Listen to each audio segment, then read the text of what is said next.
head of the country's central bank floated the idea of dumping the greenback as the world's reserve currency, replacing it with an international currency. Thousands of people gathered to hear Barack Obama deliver key foreign policy speech on his current European tour.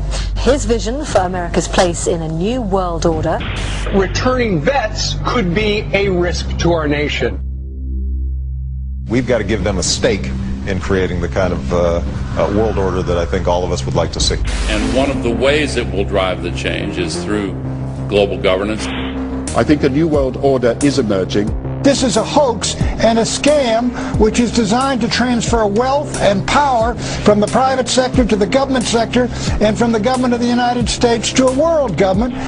And those people who have been yelling, oh, the UN's going to take over global conspiracy government. Theorists. They've been crazy, but now they're right. And who got the money?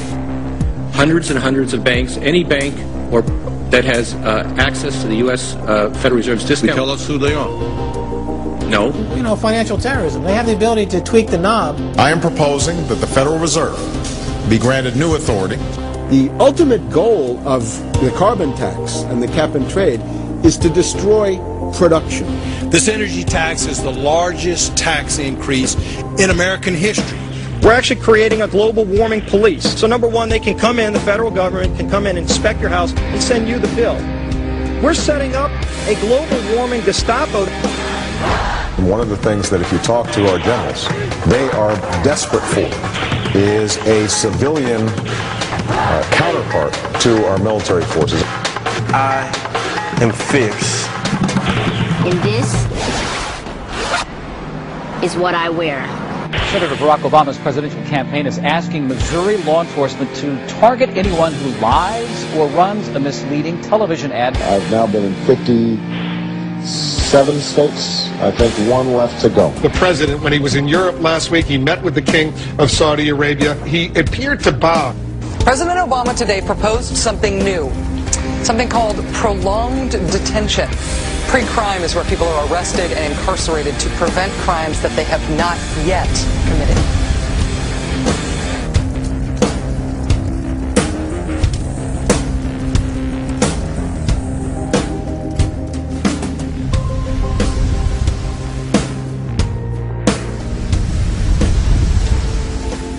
It's the World Wrestling Federation. It's the Washington Wrestling Federation.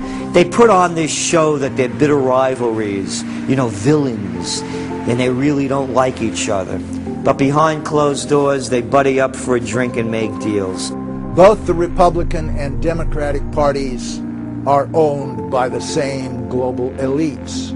And on issues that matter to those global elites, they act as one. They've wrapped themselves in the American flag, and they've talked about preserving American heritage and principles, and all the while they're working to merge us into a new world order where our sovereignty will be destroyed. We'll lose all connection with our American heritage. With Bush, you knew exactly what you were getting. It was there was no iron fist in a velvet glove. It was just the iron fist. Whereas with Obama, you've got the velvet glove and the iron fist. You know, a very sharp guy, very smooth, knows exactly what he's doing. For that reason, far more dangerous than Bush. Well, at the end of last year, I was willing to give Obama the benefit of the doubt. I thought it was premature to write this guy off. But now that he's been in office for a while, it's obvious that he is very tight with the Goldman Sachs and J.P. Morgan's on Wall Street, and he is extremely compliant and pliant to the wishes of the large banks, going back to what we saw with Robert Rubin under the Clinton administration, changing laws in favor of the banks, and he's not doing anything to stop the banks. He's helping the banks continue to do what they were doing under Bush. So in fact, he's just a continuation of Bush on the subject of markets and finance, which is the most important part of his policy right now. People who voted for Obama wanted real change, and they're getting platitudes, they're getting a lot of nice talk, but nothing in the way of concrete change is taking place. In this town, business as usual. There's one puppet master that controls the left, and there's the same puppet master controls the right. They control the Republican Party, and they control the Democratic Party. This is not a party issue. This is not a left-right issue. The question is, who should government serve? And it should serve the people. In fact, government is just a tool of the dominant minority that uses economics and government law to enforce upon the public various mandates. The right-left paradigm in the U.S. and in U.S. politics is taken directly from the commercial world and the corporate world. In the business world, you have Coke, Pepsi. You have McDonald's, Burger King. You've got AT&T and Verizon. You've got duopolies. And a duopoly gives the illusion of there being some competition and some choice. And it looks a little bit better than a monopoly. So, for example, in Communist Russia, if they had Communist Russia Red and Communist Russia Chartreuse, there would have been the illusion of choice and something akin to democracy in Russia. But they simply said, forget it, we're just going to go with red.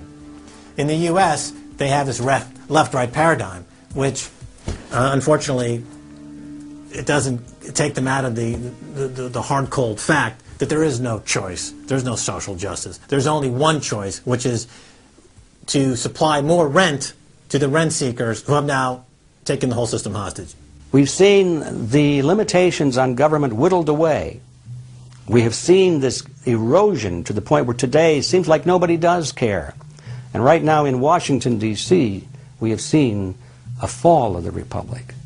If the United States doesn't have its Bill of Rights and Constitution, it doesn't exist anymore. It's just more real estate, more dirt. And that's what these global corporatists want. They want to completely dismantle the Bill of Rights and Constitution, and they're doing that right now. This is the fall of the Republic. Our nation is dying. We, the people that live in this fine country, need to stand up, get involved, and take the system back. It's the Bill of Rights and Constitution that we owe allegiance to, not to a political party, and not to politicians that wrap themselves in the red, white, and blue, while at the same time they destroy everything that that sacred flag stands for. So in the old days, you used to have this globe that with 180 some odd countries, and a few of those countries had a lot of power, like the Soviet Union, the United Kingdom, and the United States at various times.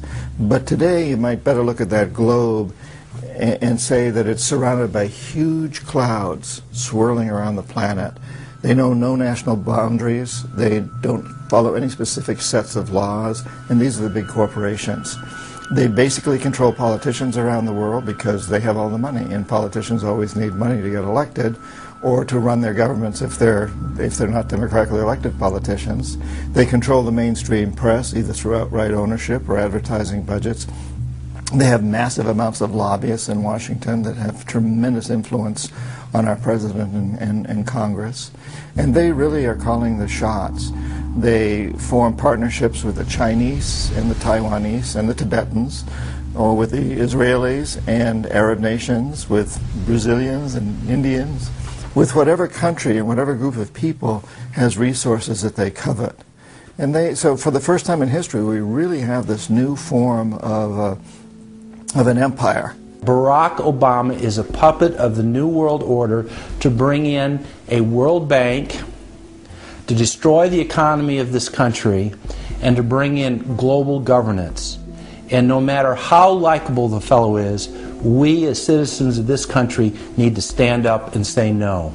We have to stand up to preserve a republic here and a rule of law, which is under dire threat. We don't want to live under a world government of the corporations, by the corporations, and for the corporations. I don't want to believe it, and that's probably what holds me back on it, but I'm certainly seeing enough indication that it could be true. Absolutely, because they're always talking about Mexico and the United States and Canada ending up like Europe. And there's things done politically that seem to take us in that direction. And so I think it's incumbent upon all of us as American citizens to pay attention. This move to world government is not about roses and happiness and peace and in a better life. It's about enslavement. They said in their own writings, from the earliest times to the present, the world they're bringing in is to be a world where everyone who is born, or would be allowed to be born, would be born to serve the state. That would be their sole function. That's if they had a job for you to fulfill or a need for you.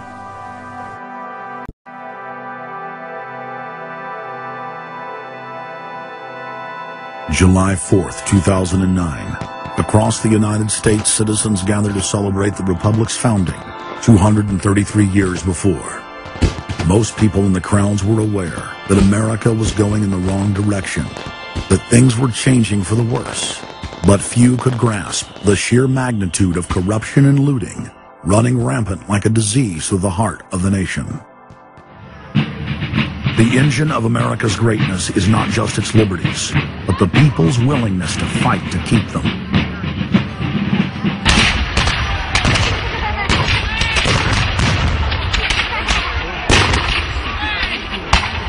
Hundreds of other nations have had much larger populations and greater resources, but have never produced 1/10 of the wealth, science, and art that the United States has.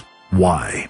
In America, you had an amazing situation because you had the founding fathers who figured out that they could deconstruct the monarchy in such a way and then reproduce it with the three primary branches of government in a way that would create checks and balances and separation of powers. So you could have room, therefore, for individuals to work within the context of a cooperative, which is a democratic system of government, but it would still have enough room for individuals to rise up and become profitable and self-sustaining and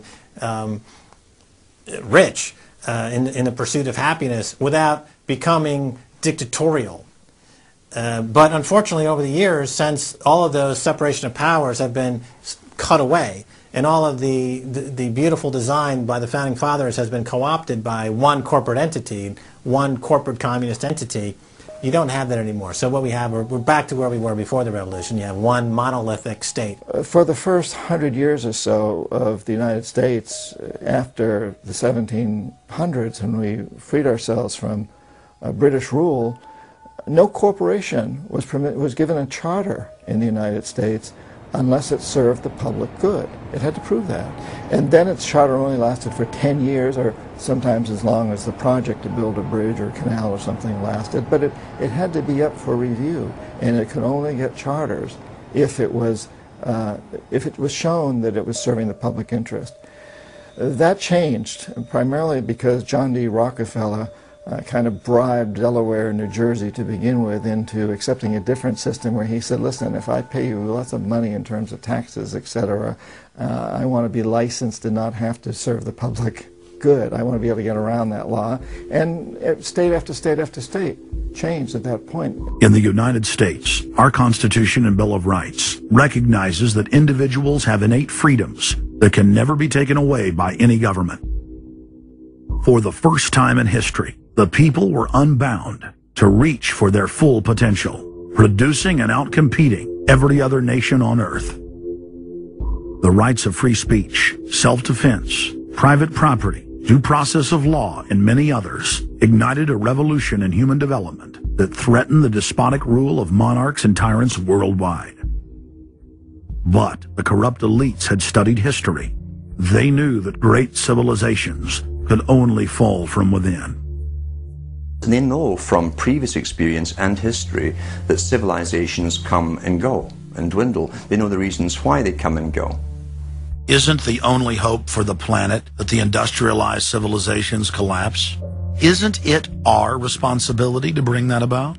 Morty Strong, founder of the UN Environment Program, from his opening speech, Rio Earth Summit, 1992. Maurice Strong is the man who said that they would never allow another country to rise up as powerful as America. It will never be allowed to happen again.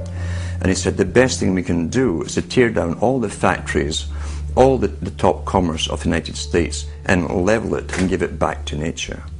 So that was the advice from this character, who has tremendous power at the United Nations and was picked up and groomed by Rockefeller himself.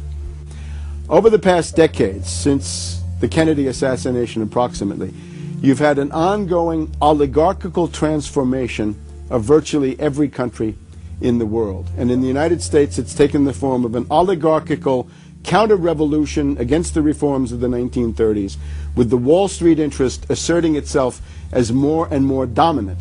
And once bankers and oligarchs have power, the things that they do, you could call them a policy. You could call it something like a tropism. It's like the way a plant responds. Naturally, since they're oligarchs, they're going to try to downgrade the standard of living of the vast majority of the population. They're going to claim that the world is overpopulated, that industrialization, industrial pollution, and overpopulation are the main problems that face the world. And they're generally going to try to crush and mortify any kind of popular democracy or mass movements with any kind of progressive content. Nations rise and fall. They knew how debt could never be recuperated. They knew that disease or prolonged war could wipe out the population and the future populations that pay off debt. So these guys all work together. That's why it's no surprise that today you have Lord Rothschild coming out pushing the latest scam or religion that we must all believe in, which is global warming, which his personal bank, his family's bank in Switzerland, will be in charge of. They've run the system, the whole economic system of the world for the last 250 years. So why shouldn't they also run the economic system for the next few hundred years? The question of a ruling class, oligarchy as a ruling class, is posed by Plato in the Republic, where we find that oligarchy is a constitution full of many evils, where the rich dominate the government by buying it, and the average individual or the poor count for absolutely nothing.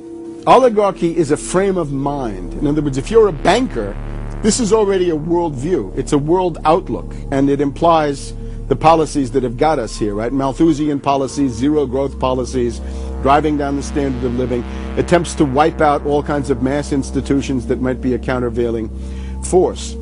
This is a scientific dictatorship, which Bertrand Russell said, and the Huxleys said, both Aldous and Julian Huxley said they would bring in the scientifically controlled society.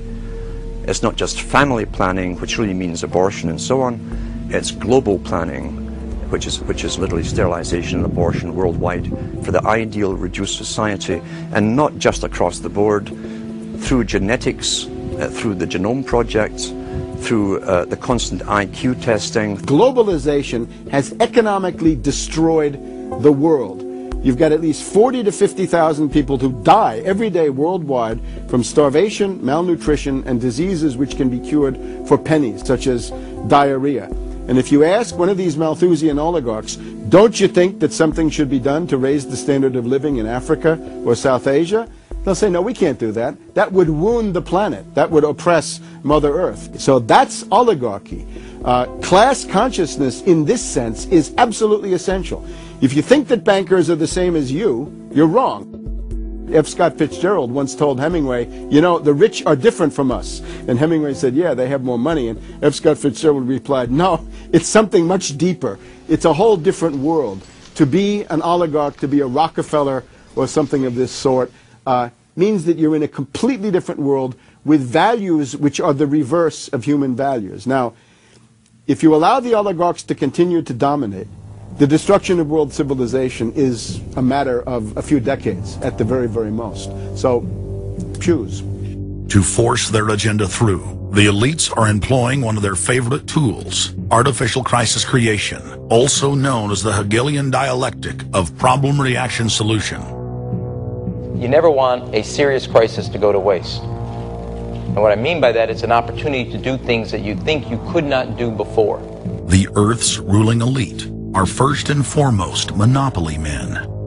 The founder of the Rockefeller clan summed it up simply when he said, competition is a sin. Rockefeller himself said that competition was a sin. And people quipped at that, thinking it was one of his little jokes. He made many jokes about saving pennies and stuff like this. But in reality, he was telling you a truth, that competition to a man like him, who worked for a much larger organization, competition truly was a sin.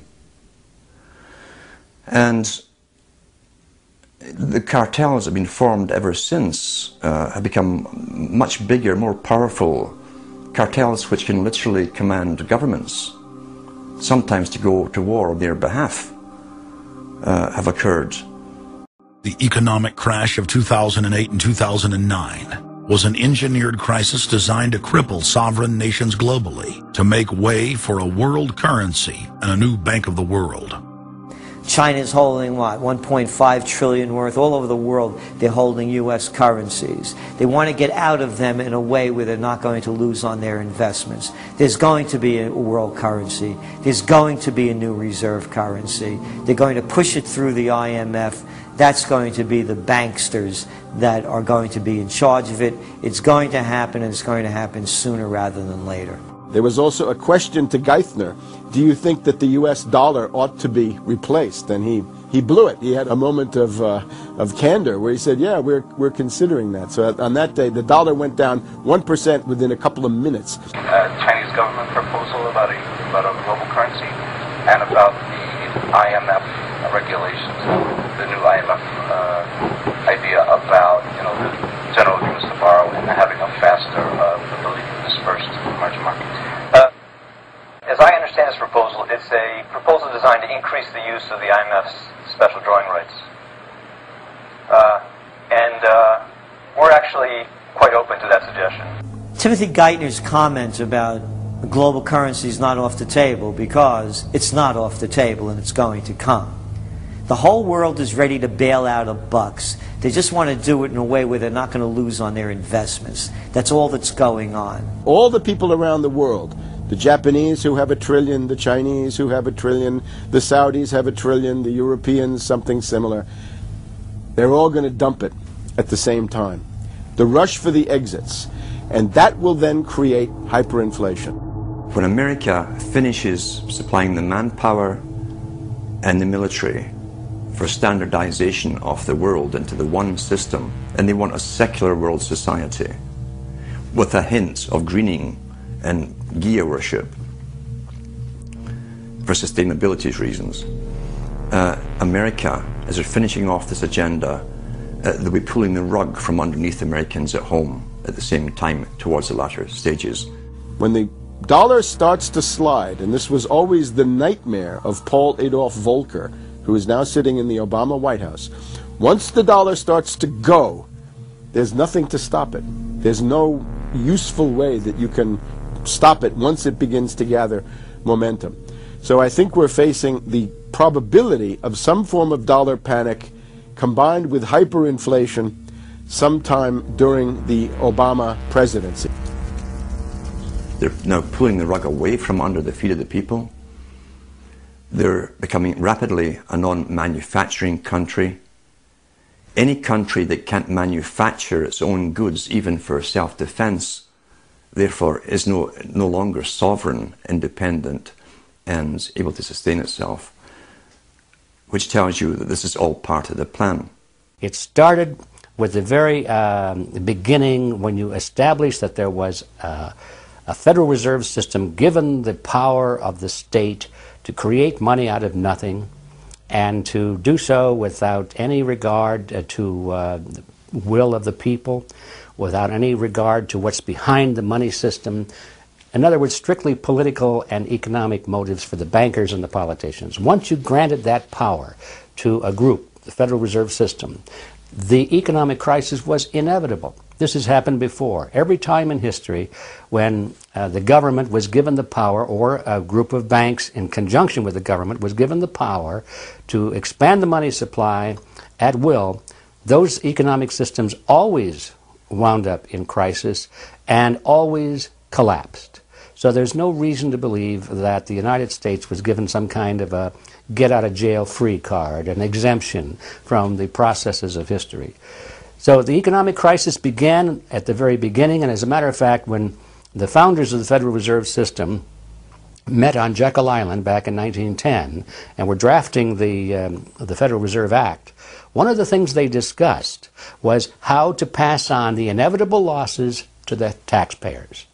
They knew that inevitably something like this would happen, and they knew that there had to be some way to get out of it without destroying the banks, of course, because they were the banks. And they said, aha, we'll go into partnership with the government, we'll take our cartel agreement and pass it into law, call it the Federal Reserve Act, and we'll make the taxpayer come online and be responsible to bail us out if and when the failure finally comes. Who's going to soak up the derivatives? Who's going to soak up the debt? Who's going to be penalized? And right now it looks like Wall Street's getting bailed out, and the little guy and the middle Main Street America are all going to pay the penalty. Can the economy be turning around here? Are happy days here again? And can we actually have growth without jobs?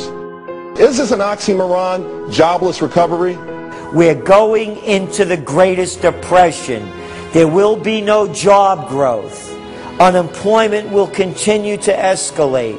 Along with it, so too will crime, poverty, kidnappings, boss snappings. And the more things spin out of control, the harder the hammer is going to come down by the federal government to keep everyone in control. Power is much, much more important to them than money is. Money is only a way to the means. Power is the end result. The elite's main goal is to destroy national sovereignty and individual independence. To consolidate their grip on power, the banksters create artificial debt bubbles that are mathematically impossible to pay back. These are those sinister, toxic assets, the complex financial instruments that they talk about but never really name. They're paper based on paper. They're credit default swaps, collateralized debt obligations, mortgage-backed securities, asset-backed securities, structured investment vehicles, auction rate securities, and so on down the line. It's an immense mass of cancerous, fictitious, speculative paper, bloated in value, impossible to bail out. Triage the derivatives on their books. There's no way to bail out a $1.5 quadrillion black hole of derivatives, but nevertheless they tried. The Wall Street cronies are crooks. If you leave the vault to the bank open, these people are going to help themselves. The job of the government is to make sure there's somebody there to make sure the vault is closed, and very few people have the combination.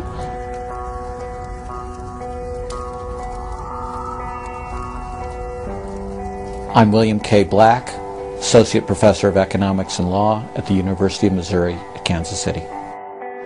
I was a senior regulator in a number of different positions during the heart of the savings and loan crisis.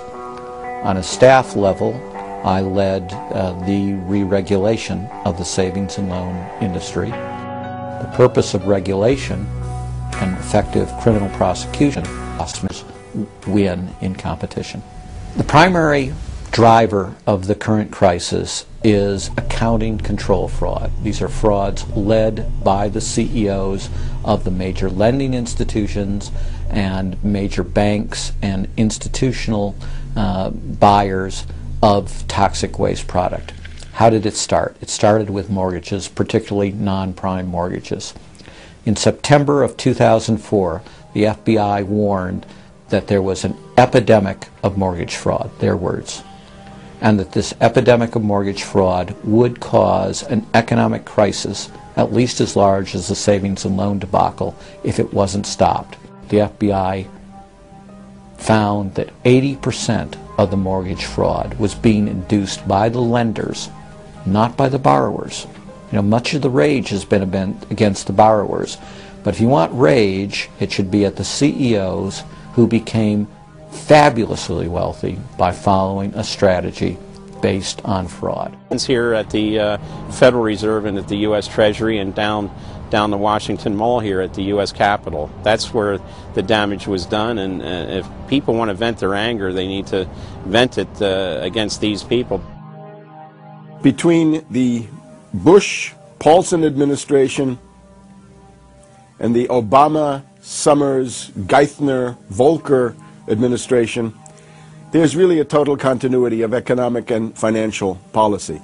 Geithner was on board at the Fed, the New York Fed, dealing with all these institutions. He didn't get it. And then we had this fellow who came up afterwards, Mr. Friedman. He was on the Goldman Sachs board, and he didn't last too long as a Fed chairman. Why? Because that you're helping people that you're associated with, and you should be recusing yourself for America's ethics. I behaved with the... you don't think you should have recused yourself when you asked Lehman to go into bankruptcy, you didn't put Bear Stearns in bankruptcy, and then you folded Merrill Lynch into... I mean, isn't there some point where you got to say, hey, I got a conflict of interest here? You don't feel any kind of scintilla of ethics on this thing at all? Totally. I operated very consistently within the ethic guidelines I had as Secretary of the Treasury, and when it became clear that we had some very significant issues with Goldman Sachs and with why didn't you recuse yourself with Morgan Stanley, what I did then, it would have been very wrong for me to recuse myself. What I did was I went and got a waiver from the ethics agreement, because when we had concerns... Who was in charge of the ethics agreement? What? Who's in charge of the ethics agreement that you got a waiver? We have a Office of Ethics at Treasury, and we have a White House ethics office. So you got it from the legal counsel from the White House? We got it from the government ethics office. So we had Snow, we had Paulson, now we have Geithner. All these people cut from the same bowl of cloth.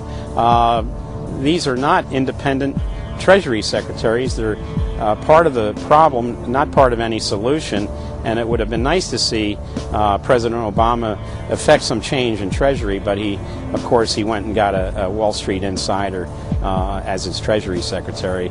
Everything that's speculative, parasitical, cancerous, bloated, from all these administrations, going back to Carter and even beyond, comes together in the Obama administration. With Volcker, with Summers, who's part of the economic crimes under Clinton, the guy who brought you derivatives and the abolition of the Glass-Steagall firewall. You could not have gotten a more perfect setup for a takeover from a previous government, the Bush regime, than the Obama regime. Now, there are some authors out there already saying that it's the same bunch, and it's true. It's the same bankers who put the same boys forward. Obama, far from helping the public and giving them something new or giving them more power and say over their own affairs, has actually sided immediately with the bankers who once again have robbed the public blind, and now they must get bailed out by your tax money. Obama does it all with left cover. He makes you think that he's somehow different from Bush, that this is somehow benevolent, that he cares about the poor. And in reality, this is the cruelest hoax and the most bogus sham. Obama is 1,000% devoted to Wall Street interests. When Wall Street says jump, Obama jumps. And again, it's about $30 to $40 for the bankers for every dollar that ever reaches an unemployed person or somebody who's on food stamps or some infrastructure building for highways. The hope with the Obama administration was that it would move us beyond this. But unfortunately, what we're seeing more and more is that Obama has brought in many of the economists who bought into the system in the past. Larry Summers is a very good example, and so many of his economists, many of the people there, you can really almost at this point relate Obama to Hoover, who did something similar in his presidency, as opposed to Franklin Roosevelt, for example, who brought in a very fresh team. So the concern here now is that Obama's falling into this trap of bringing in the same people who put us in the position that we're in today, and other people who buy into the same theories that brought us here, this mutant form of capitalism. Presumably what most politicians want to come in is say, hey, the problems of the past, they're due to the old guy, and I'm cleaning house, and I'm going to bring in a new team, and don't blame us for the things we've inherited. Can't say, you know, those policies of the past that came before were insane, because you got the guy that was one of the key architects of those policies. People need to stop having allegiance to their political party. They need to have allegiance to the Bill of Rights, the Constitution, and what has made our republic so special. The basic human rights and dignity that every citizen of this country inherently has. Not because it's some right given to us by government, but because our Bill of Rights, our Constitution, enshrines that these are inalienable rights given to us by God, that we inherently have as sentient, free, conscious beings. But instead the public cheers on the Republicans as they win, or cheers on the Democrats as they defeat the Republicans. It's an endless, staged, gladiatorial event, special interest, own both parties, and they project this false left-right paradigm up as like a movie screen. And behind that, behind the throne, the establishment is able to control our society and engineer it into this high-tech police state. If you try to let the finance oligarchs who created the crisis turn around and say they're the doctors who are going to get you out of the crisis, they will dig you deeper and deeper into the bottomless abyss of world economic depression, financial collapse, and disintegration.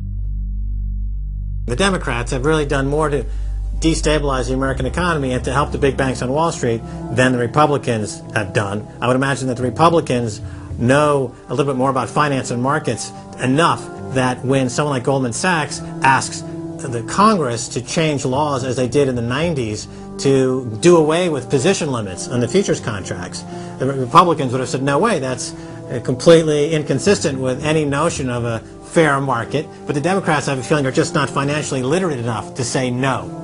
And I think that Goldman has very shrewdly positioned themselves with the Democrats, because the Democrats typically, like many NGOs that I've run into, they seem to have a complete inability to comprehend these issues of markets and finance and how it relates to social justice. So under the Democrats, we also saw the repeal of Glass-Steagall. Glass-Steagall said there's an inherent conflict of interest between the commercial banking side, which is the lending side, and the investment banking side, which is taking an ownership position. And we have to end this conflict of interest by separating these two entities. You can have investment banks and you can have commercial banks, but they have to be separate. Do you think that the repeal of Glass-Steagall was a tragic mistake? No, I don't think so.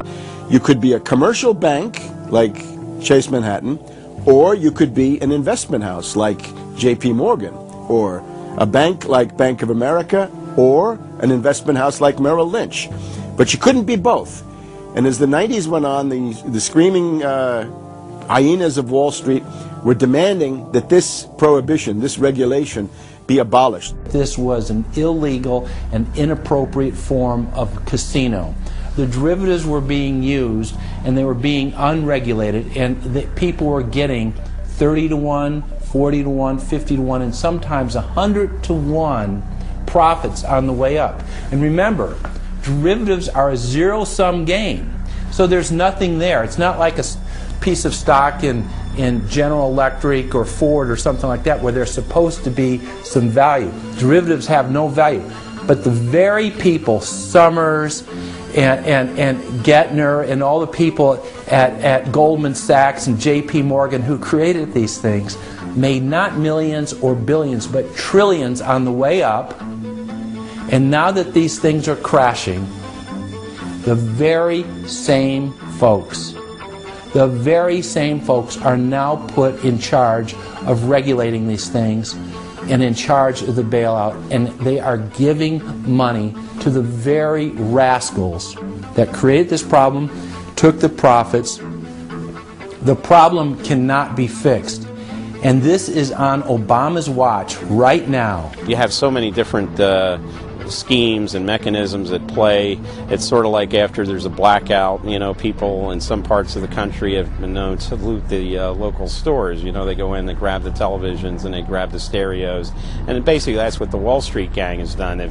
They've just engaged in this massive looting of money from their own companies and now from the U.S. Treasury. There was a lady called Brooksley Born. She was the head of the Commodity Futures Trading Commission under Clinton. And she said, look, we have these derivatives. Why don't we at least make them reportable so we know how many there are and where they are? And she writes in a biographical account, she said, I picked up the phone and Larry Summers was screaming at me that I was interfering with the wonderful inventiveness and ingenuity of Wall Street and their ability to come up with new financial products, such as these derivatives. Brooksley Born was the chair of the Commodities Future Trading Commission, CFTC, which regulates many financial derivatives. And she said there's a grave danger out there in the form of these credit default swaps. And credit default swaps are an exotic financial derivative, or moderately exotic financial derivative, were sold on a bright shining lie that they were supposed to make markets more efficient. In fact, they allow utterly insane gambles, and they're really great devices for accounting fraud as well. She actually says, I'm thinking of adopting this regulation. The Clinton administration goes berserk, and in particular Larry Summers, but also Rubin. Now behind Larry Summers, there's another layer. Bob Rubin of Goldman Sachs, the Clinton administration, and Citibank. And he also thought that derivatives were a wonderful thing for the U.S. economy, and he made sure that they were never regulated. We can't forget Alan Greenspan over at the Federal Reserve. Now, you look at Summers, he is sitting in the White House today making policy for Obama. Summers tells Obama what to do. Summers tells Geithner what to do. He's also got some of his hatchet people in the administration. Mary Shapiro runs the Securities and Exchange Commission. She refuses to ban naked short selling and other market manipulations. You've also got another guy called Gensler over at the Commodity Futures Trading Commission today. He is an acolyte and a supporter of the derivatives bubble. We made the new CFTC chair a guy who had helped to kill Brooksley Born's reform initiatives. And we just did this under the Obama administration. This was a pre-registered, pre-organized, predetermined event. Anybody who knows that if you allow the banks to become unregulated financial institutes with tsunami-like weapons of mass destruction-like financial instruments like derivatives, to allow that to run up to levels that are 50, 100, 200 times the gross domestic product with no value. They know that they are taking the profits on going up, but they also know that the end result is the destruction and gutting of this economy. The scam is simple. The insiders buy hard assets and political influence as the fiat bubbles expand.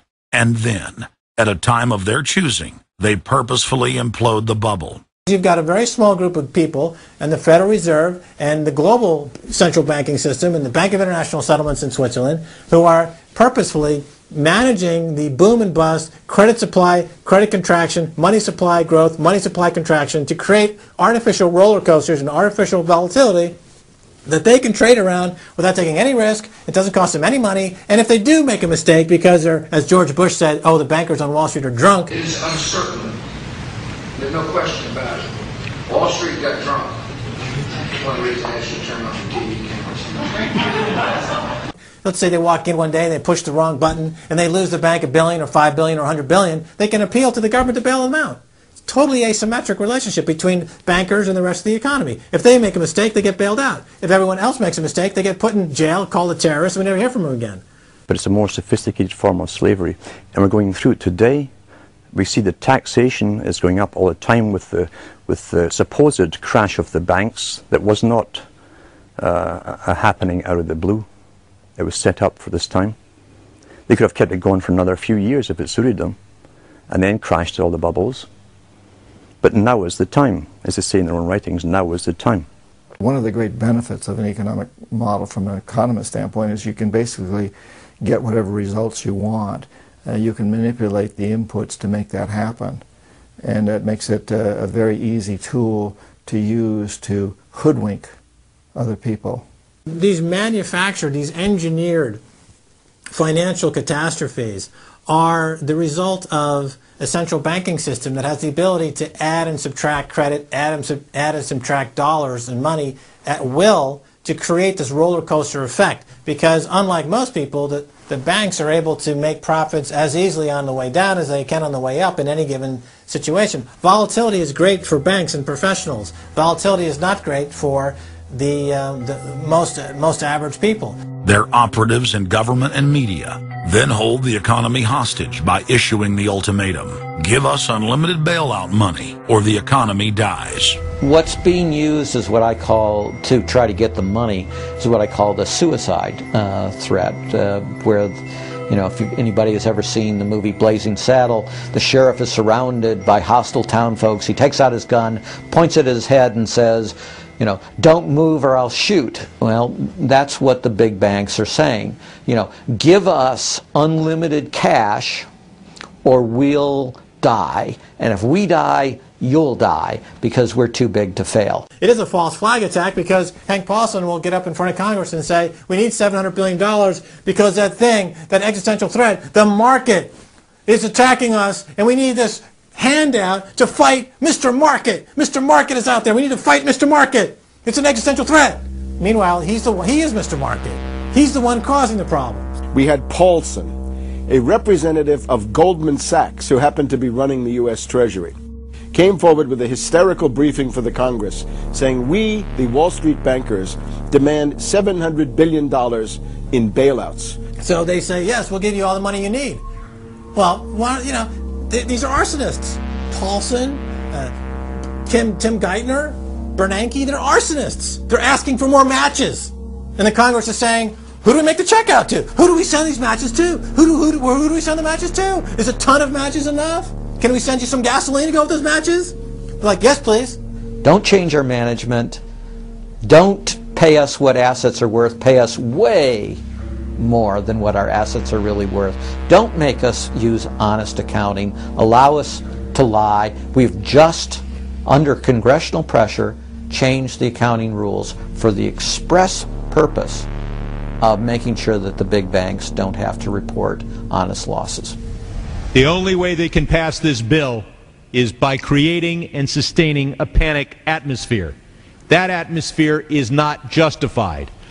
Many of us were told in private conversations that if we voted against this bill on Monday, that the sky would fall, the market would drop 2,000 or 3,000 points the first day, another couple thousand the second day, and a few members were even told that there would be martial law in America if we voted no.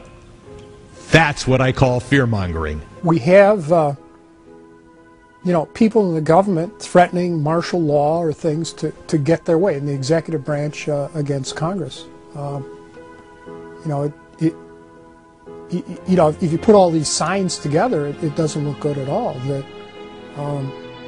to the extent we are a democracy, we're sort of a hairbreadth away from a police state. Congress aided the bankers in carrying out the biggest heist in history with the so-called banker bailout of 2008. The bailout money, the $13 trillion or so dollars that have been given to the banks, is sitting on the balance sheet of the banks, and that is incurring interest costs, and that's going to precipitate the need to flush the system with more cash, and at some point the dam will break and you're going to have very high inflation. Some predict hyperinflation. You cannot print phantom money out of thin air, backed by nothing, and producing practically nothing without destroying the world economy. So unless we cut out the toxic funds, the toxic elements of this economy, every time we put in money on this bailout, it's just feeding the fire. It's not making things better. What should have happened is that those banks and investment banks should have been seized. They should have been seized by the Federal Deposit Insurance Corporation. Those are zombie banks. The Chase Manhattan, J.P. Morgan Chase, Bank of America, Citibank, Wells Fargo, Wachovia, so on down the line, to AIG in the insurance realm. These are zombie institutions, insolvent, bankrupt. The only thing to do with them is to seize them, put them through Chapter 11 bankruptcy. That'll probably turn into Chapter 7 bankruptcy, liquidation. And above all, triage the derivatives on their books.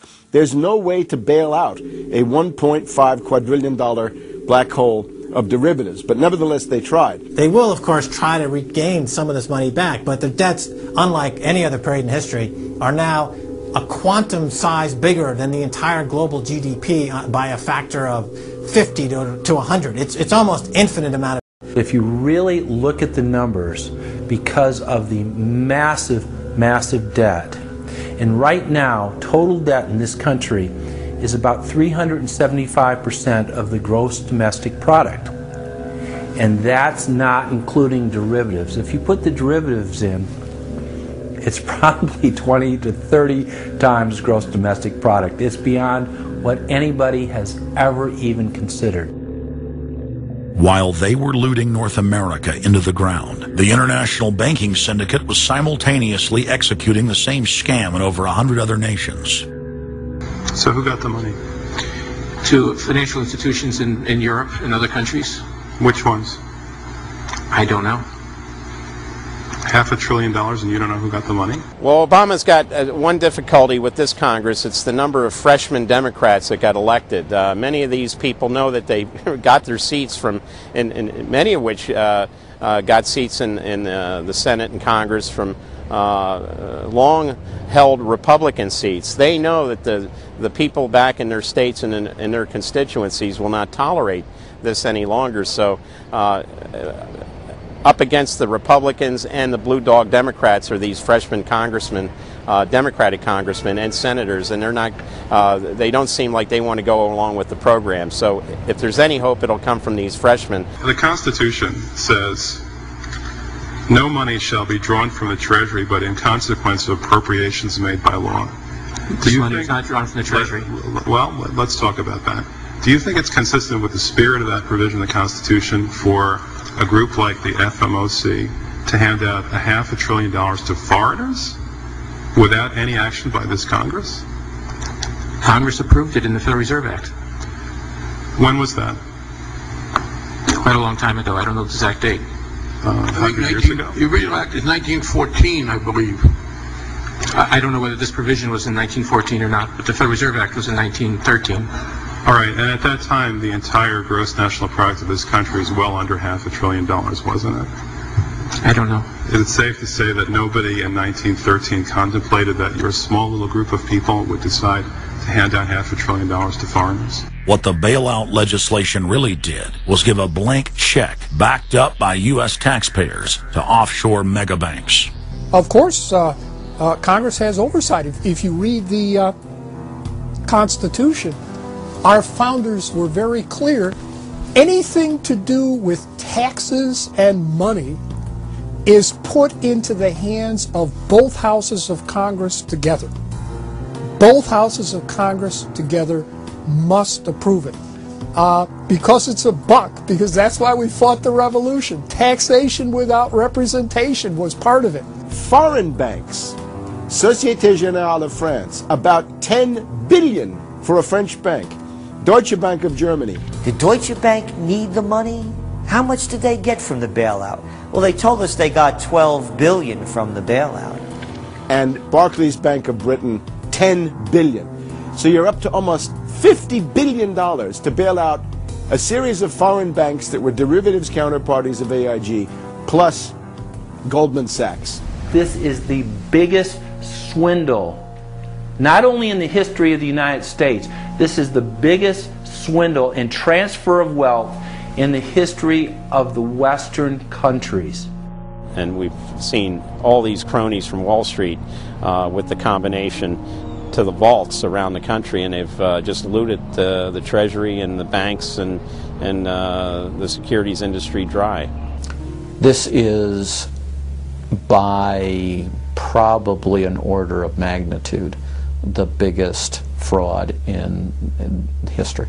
Over the next 10 months, $23.7 trillion was stolen from the U.S. Treasury. The gentleman from North Carolina, Mr. McHenry. Thank you, Mr. Chairman. And the tune of $23.7 trillion worth of taxpayer exposure for the bailouts is quite striking. The calculation right now is that with Obama, we've got $24 trillion as a line of credit available only to Wall Street banks, insurance companies, credit cards, mutual fund companies, and others, but only financial institutions.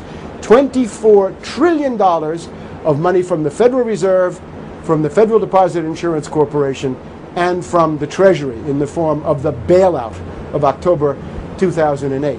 The Federal Reserve, the private holding company for the offshore banks, arrogantly told Congress and the American people that it was none of their business what the private banks did with the people's money. One very interesting exchange. Senator Bernie Sanders of Vermont asking Bernanke, we have given upwards of $2 trillion to various financial institutions. You've got to tell me, where did the money go? And Bernanke simply stonewalls and says, I won't tell you. And who got the money? Hundreds and hundreds of banks. Any bank that has access to the U.S. Federal Reserve's discount. You tell us who they are. No. Do you have to be a large, greedy, reckless financial institution to apply for these monies? There is no subsidy. There is no capital involved. There is no gift involved. It is a collateralized, short-term liquid loan that is both over-collateralized and is recourse to the company itself. We have never lost a penny doing it. And how can other institutions get those loans as well? According to the law, we are supposed to be lending to depository institutions. Let me just say this, Mr. Chairman. I have a hard time understanding how you have put $2.2 trillion at risk without making those names available, those institutions public. And we're going to introduce legislation today, by the way, to demand that you do that. It is unacceptable to me that that goes on. Behind me, the Federal Reserve is probably the least transparent agency in the federal government. One could even argue that the Central Intelligence Agency is more transparent than the Federal Reserve. The fact is that the American people want to know more of the secrets of the temple, as the book was before you were born, The Secrets of the Temple. The Fed, as you know, is just a monopoly by the bankers.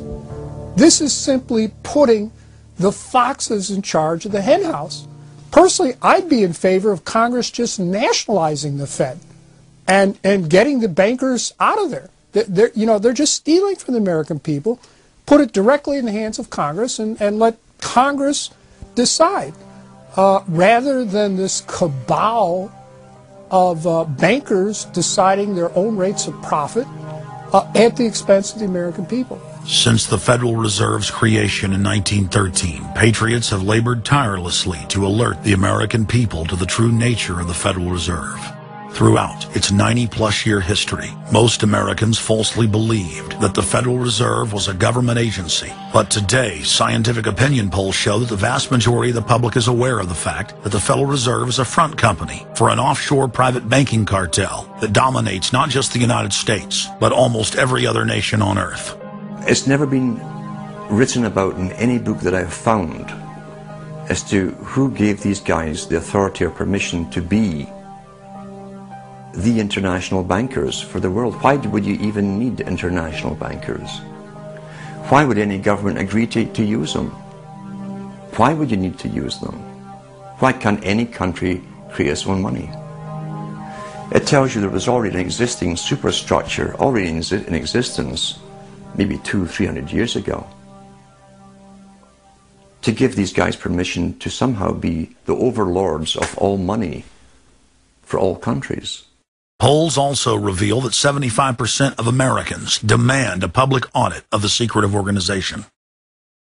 By the summer of 2009, Congressman Ron Paul's bill to audit the Fed had gained more than 280 sponsors in the House.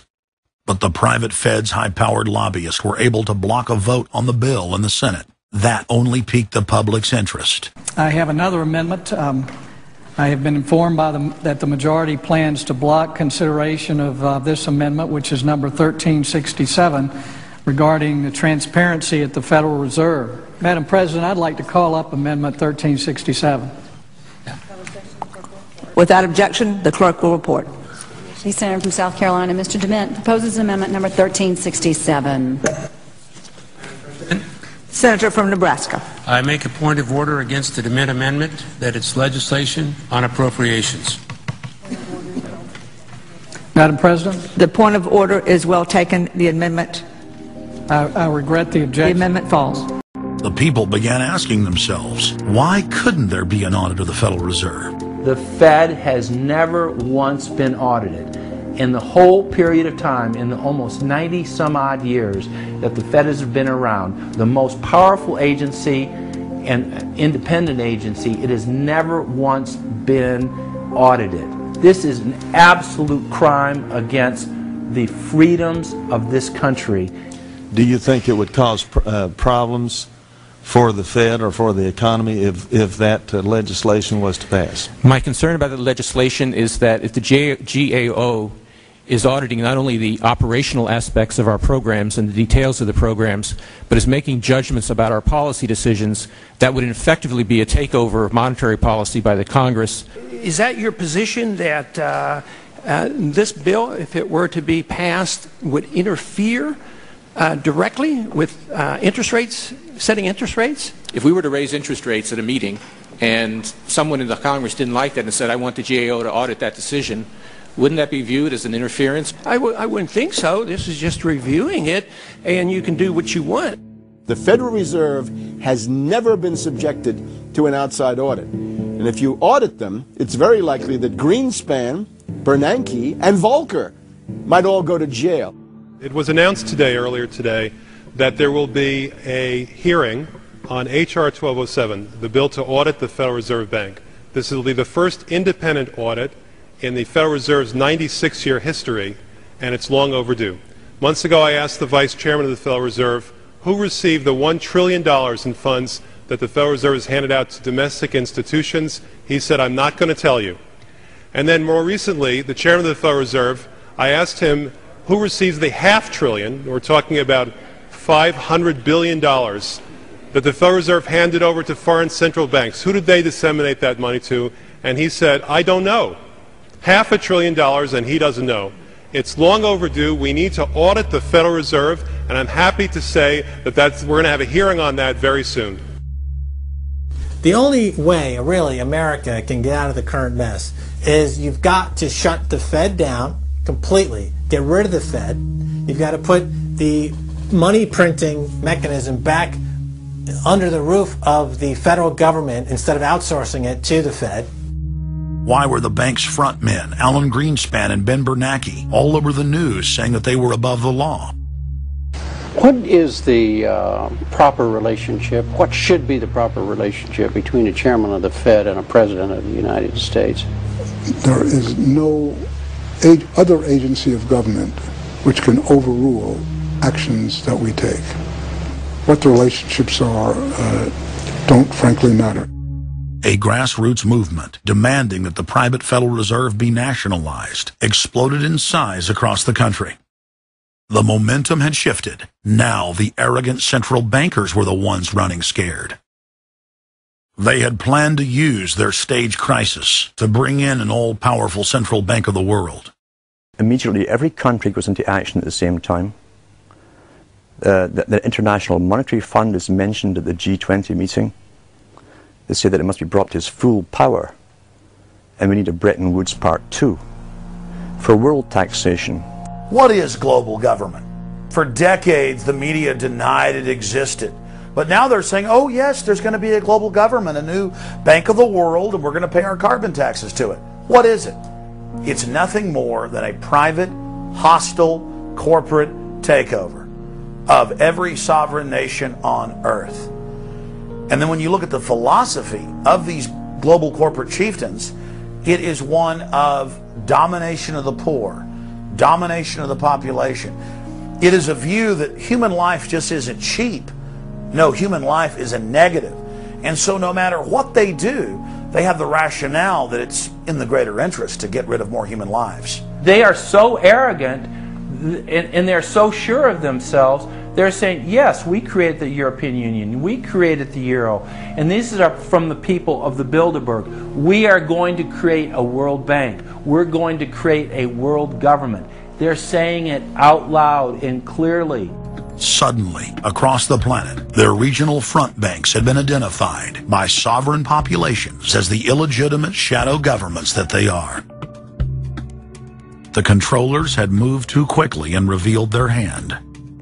Populations around the globe were seeing through the establishment's facade, past the puppet governments, and to the global architects that were pulling their strings. Where are the American people? Why have they lost their dignity? What is stopping them from speaking out? Why have they become little mice that follow Pied Pipers? How can they look up to these pathetic politicians?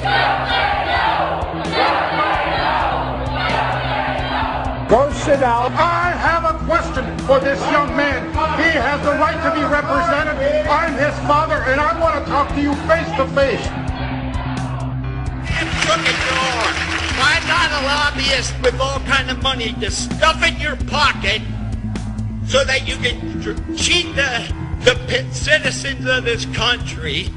So I'll leave, and you can do whatever the hell you please to do. One day God's going to stand before you, and he's going to judge you and the rest of your damn cronies up on the hill. And then you will get your just desserts. As the public begins to awaken to the fact that Barack Obama has cold-bloodedly betrayed the pledges he made to the American people, the establishment media and Democratic leaders have invoked the tactic of divide and conquer. I think they're astroturf. You be the judge of carrying swastikas and symbols like that to a town meeting on health care. An overwhelming portion of the intensely demonstrated animosity toward President Barack Obama is based on the fact that he is a black man. Desperate to ram their agenda through, they have played the race and class cards. You start to wonder whether, in fact, the word socialist is becoming a code word, whether or not socialist is becoming the new N-word. When I heard people going after the First Lady and the number of staff people they have, it sounds racist to me. It is essential that the establishment play the population off against each other, along the lines of Republican, Democrat, liberal, conservative, black and white. As long as the people are fighting with each other, they can never get together and remove the corporate dictatorship that has criminally seized power through the national security state. Just as George W. Bush betrayed his foolish followers, so must Obama, because his only allegiance is to his offshore masters. President Obama today nominated Ben Bernanke for a second four-year term as Federal Reserve Chairman. The president called his actions on the global financial crisis bold and out of the box. As an expert on the causes of the Great Depression, I'm sure Ben never imagined that he would be part of a team responsible for preventing another. But because of his background, his temperament, his courage, and his creativity, that's exactly what he has helped to achieve. And that is why I am reappointing him to another term as chairman of the Federal Reserve. So Obama has made it quite clear by his actions, never mind his words, his actions as to who owns him, who he works for, and who he serves. And it's not the American people. It is so obvious to anyone paying attention that the President of the United States is not the real person in control. Whether it is Gerald Ford or Jimmy Carter or Ronald Reagan or Clinton or Bush, Obama is no different. And to think that he is an independent figure is just crazy. And as Franklin Delano Roosevelt said, presidents are selected, they are not elected. Obama pledged that he would end NAFTA and GATT, and has since fought to expand both of them. Obama promised that he would have the most transparent administration ever, and he is already more secretive than Bush and Cheney ever were, even making it a secret who visits the White House. I can make a firm pledge. If your family earns less than $250,000 a year, If you make less than $250,000 a year, if you are a family making less than $250,000 a year, you will not see your taxes increased a single dime. You will not see your taxes go up. You will not see your taxes increase one single dime. Not your capital gains tax, not your payroll tax, not your income tax, no tax. Not your income tax, not your payroll tax, not your capital gains taxes, not any of your taxes. Not your payroll tax, not your capital gains tax, not your income tax, no tax. Your taxes will not go up, because the last thing you need is higher taxes when we're in a recession like this, and you won't get one under an Obama administration. Obama made the centerpiece of his campaign the pledge that taxes would not be raised on anyone making under $125,000 a year.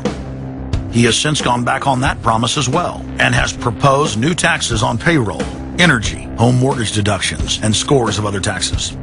He made a pledge. He said, I'm not going to raise taxes on anyone making under $250,000. Is that pledge still active? We are going to let the process work its way through it. So it's not. So it's not. So it's not. We're going to let the process work its way through it. All right? The Senate is looking especially at this issue of capping the deductions for health care that employers and employees now get. That would be an tax increase for many families earning under $250,000, but the president said he was open to it, so that means that the tax pledge he made back in September is no longer operative? Obama said he was going to abolish the Patriot Act. He now vigorously defends it. We saw the same type of flip-flop when it came to warrantless wiretapping of the American people. Look what Obama's done with wiretapping, surveillance. He's brought it to heights even beyond what George Bush, the disgusting levels that he brought it to. So we have more surveillance. Now they're talking about, what is it called, Cybercom, the new Pentagon secret cyber society that's going to be watching over us to get those terrorists. We got to get those terrorists. So now they'll be invading our privacy even more. So, I mean, it really almost makes you ask the question, would it have been better if we never invented the internet and had to use paper and pencil or whatever? Now Obama is setting up the Cybersecurity Command, which the government admits completely ends the Fourth Amendment and allows President Obama to shut off the internet in the United States whenever he wishes. Indeed, in today's world, acts of terror could come not only from a few extremists in suicide vests, but from a few keystrokes on the computer, a weapon of mass disruption. As part of the new single national security staff announced this week, I'm creating a new office here at the White House that will be led by the cybersecurity coordinator. This new control grid is administered by the Pentagon. They just want to keep tabs on us. So we're turning into a surveillance, wiretapped government state. The government is taking more and more control over our lives. I can stand here today as President of the United States and say without exception or equivocation that we do not torture. Obama made a show of investigating torture, but has ignored the Army's own detailed investigative reports, which name the torturers that the White House memos document were following the directives of Bush and Cheney, the men who are most guilty for issuing the infamous orders. Some low-level soldiers have been prosecuted for their role at Abu Ghraib, but no senior officer has been held accountable in any of these cases to date. Heidi? I know that these debates lead directly, in some cases, to a call for fuller accounting, perhaps through an independent commission. Now, I've opposed the creation of such a commission.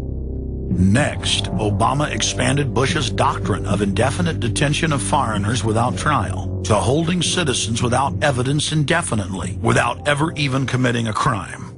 President Obama today proposed something new, something called prolonged detention. Pre-crime is where people are arrested and incarcerated to prevent crimes that they have not yet committed. Barack H. Obama, who ran as an anti-war candidate, has continued the war in Iraq, massively expanded the war in Afghanistan, and unleashed a new conflict in Pakistan. Now Obama is promoting the biggest defense budget in history, dwarfing George Bush's war machine. What George Bush has been trying to do as part of his effort to accumulate more power in the presidency is he's been saying, well, I can basically change what Congress passed by attaching a letter saying, I don't agree with this part or I don't agree with that part. I'm going to choose to interpret it this way or that way. That's not part of his power. But this is part of the whole theory of George Bush, that he can make laws as he's going along. I disagree with that. I taught the Constitution for 10 years. I believe in the Constitution, and I will obey the Constitution of the United States. We're not going to use signing statements as a way of doing an end run around Congress. All right? Obama guaranteed that once president, he would stop the unconstitutional practice of issuing signing statements, through which the executive branch illegally usurps the legislative power of Congress. Congressman Kucinich, when he introduced his 60 articles of impeachment against Bush Jr., I think one was the signing statements. The form of the resolution is as follows. A resolution, articles of impeachment of George Bush, President of the United States. Resolved, that President George W. Bush be impeached for high crimes and misdemeanors. Article 26, announcing the intent to violate laws with signing statements, and in violation of his constitutional duty under Article 2, Section 3 of the Constitution, to take care that the laws be faithfully executed, has used signing statements to claim the right to violate acts of Congress even before he signs those acts into law.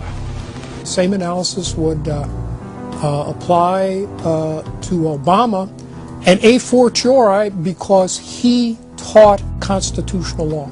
He knows better. He's a lawyer licensed to practice law, who, as I am, who took an oath when he was licensed to uphold the Constitution and laws of the United States of America. With his signature on the spending bill also came Obama's first signing statement, a presidential declaration freeing him from following some of the bill's contents. I believe in the Constitution, and I will obey the Constitution of the United States. We're not going to use signing statements as a way of doing an end run around Congress. All right? He also promised that he would call on Congress to take at least 5 days to read new legislation before it was voted on. When there's a bill that ends up on my desk as president, you, the public, will have 5 days to look online and find out what's in it before I sign it, so that you know what your government's doing. But from his first day in power, he has aggressively pressured Congress to quickly pass bills before lawmakers and the public even have a chance to see them. Will state his parliamentary inquiry. Speaker, in order to try to figure out what we're doing, how much damage the country, I tried to get a copy of the bill. We have out here on the table 2454 that has 1,090 pages in it, but I've understood since debate in here that there's another 300 pages that were added in the middle of the night. My inquiry is, how do I get a copy of the other 300 pages that people on here on the floor hadn't had a chance to read or see? Where do we get that before we cram this down on the American people? Is there somewhere physically in the House of Representatives a copy of what we're voting on?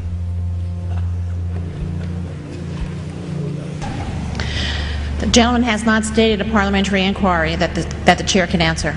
Mr. Speaker, I have to say that I am outraged. Here we are getting ready to vote on a piece of legislation, and we haven't even seen 300 pieces of this legislation. No one can even find the bill or even knows where it's at. Obama swore that he would never put lobbyists or donors in his administration. Treasury Secretary Timothy Geithner appointed Mark Patterson, and this is a former top lobbyist for Goldman Sachs, as his chief of staff. And then last week there was a lot of buzz over William Lynn. He was appointed to the #2 position at the Defense Department. William Lynn, also a former top lobbyist for Raytheon, which is one of the 5 largest defense contractors. He has now broken all previous records by cramming his administration full of contributors and lobbyists who openly write legislation being proposed by the White House. There's a good reason Obama doesn't want to give the people or Congress any time to read the bills. I'm still needing a copy of the other 300 mysterious pages that we don't get to see here. Shortly after the 2008 election, Vice President Joe Biden confided to top supporters that it was essential that their program be implemented at lightning speed. Because their agenda was so unpopular, they knew Obama would lose support quickly. Obama's handlers were in a race to pass a raft of legislation before the people discovered that Obama was just a slicker, updated version of previous puppets. Obama is the New World Order's closer. It's his job to repackage and solidify the tyrannical policies of George W. Bush as progressive and trendy. So part of my job, I think, as president, is to make government cool again. Chris Hedges, author of Empire of Illusion, explained it succinctly. President Obama does one thing, and brand Obama gets you to believe another. This is the essence of successful advertising. You buy or do what the advertiser wants because of how they make you feel. Through Obama, the global establishment are now putting their entire program into high gear. Obama is attempting to dismantle the Second Amendment with more than a dozen victim disarmament bills now in Congress. The key is going to be, I think, for us to come together and say people do have an individual right, and there's nothing wrong with common sense gun laws. Hate crime and cyberbullying bills in the House and Senate would effectively criminalize free speech protected under the First Amendment. It is absolutely true that NAFTA was a mistake. A senior member of the Obama campaign called the Canadian government within the last month to say that when Senator Obama talks about opting out of the free trade deal, the Canadian government shouldn't worry. The operative said it's just campaign rhetoric and don't take it seriously. Campaign officials called the U.S. ambassador to Canada and say, don't worry, it's just campaign rhetoric about NAFTA. The Canadian government put out a statement indicating that this was just not true. So I don't know who the sources. It wasn't true. Amid all of the denials, sources at the highest level of the Canadian government who first confirmed that a call was made, late this afternoon reconfirmed that a call was made. President Obama is promoting the creation of a North American Union and is attempting to expand NAFTA and GATT. President Obama is pushing nation-ending blanket amnesty for more than 20 million foreign aliens living illegally inside the United States.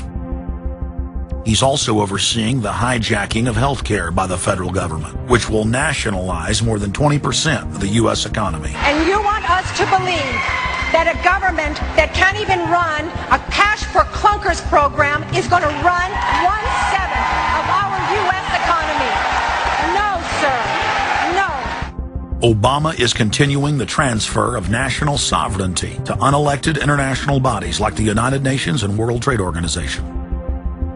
And most important of all, under the cover of banking reform, Obama wants to hand dictatorial power over the United States economy to an offshore private banking cartel known as the Bank of the World. Richard, what happened to all those threats from France's president about storming out and about having a global regulator who was going to reach across borders and be able to deal with markets no matter what country they were in? They have opened up the idea of there being some form of other regulator across countries, and I think that's going to come back. So is this some sort of a new world order, which Gordon Brown kind of alluded to?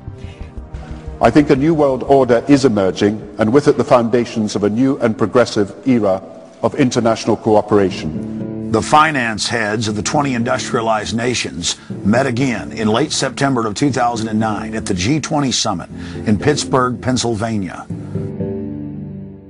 At that meeting, ministers called for an end to the dollar as the world reserve currency. They also called for a strengthening of global governance and called for a new world order. While the bankers were busy carving up the world at the G20 summit, Barack Obama was in New York City at the United Nations because he's got a new job to chair the United Nations Security Council, the most powerful position in the world government body. President Obama does what no other U.S. president ever has.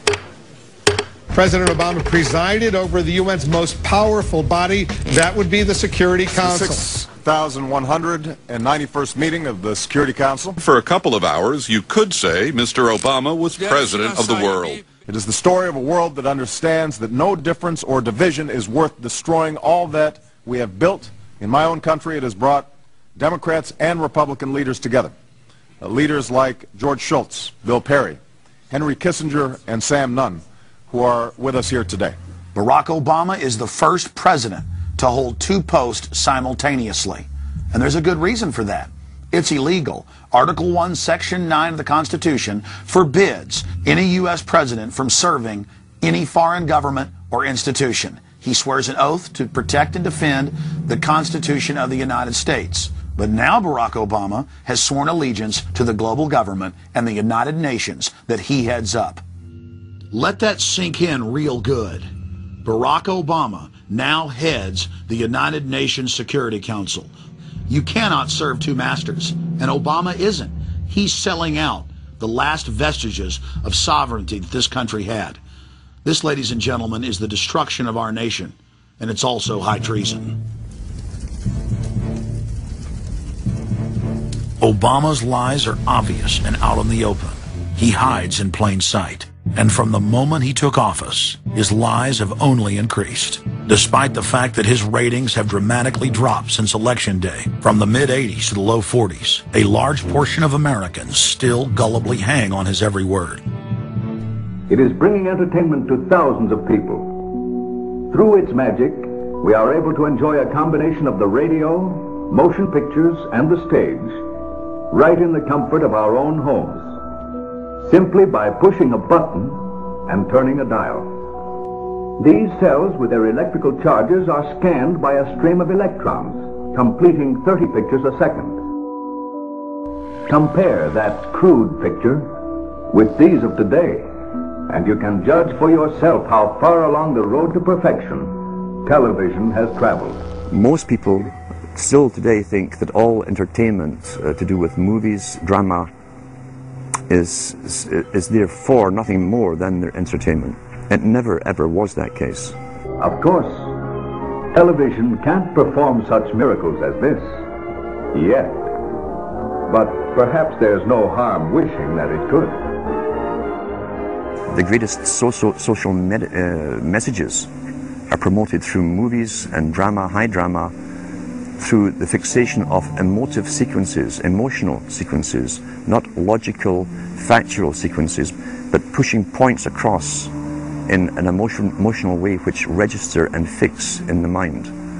So emotional content is very, very important, rather than going through an actual discussion or an argument using logic and facts. There's no debate. And when you're being downloaded through fiction, your guard is down, the censor part of your brain is not in action. It isn't saying, yes, I agree with this, I disagree with that, as you would in a debate or a lecture. You're actually in an alpha state, being completely downloaded with new ideas. Throughout history, social engineers have refined techniques designed to control large populations. About 100 years ago, this big organization with many branches, they wanted to rule the world basically using Britain as a nucleus of a system, an embryo, which also was going to be joined with the US under the Anglo-American establishment, wrote about the kind of culture and the changes of culture over a 100-year period that they would actually design, implement and bring in. And H.G. Wells talked about it too. He talked about arenas. He says arenas could be put up across the world for sports, for instance. Now at that time, sports was something that children, school children were into. Adults became adults and got onto adult things. So it was unimaginable at the time that people could actually believe that there was even a need for adult sports and entertainment, never mind having arenas built across the world. But he said we can do this, and foist basically a sports culture for the males. Using a tribal system, we're all tribal to an extent. That's why we even bother to vote for a tribal leader. This is well understood. That's why we're supplied with these leaders. And because the average man was to become more disengaged from his own destiny as the expert class arose, it was decided that the males would get their outlet, basically, gradually becoming helpless as males, through sports. Therefore, they'd have a tribal team they could identify with. They could cheer them on as they were winning. In their own personal lives, they were getting nowhere. They were getting disenfranchised, in a sense, as experts took over decision-making for them in all kinds of fields. So this was psychology at use, planned before they even implemented the sports. When radio came along, of course, they used that to the maximum.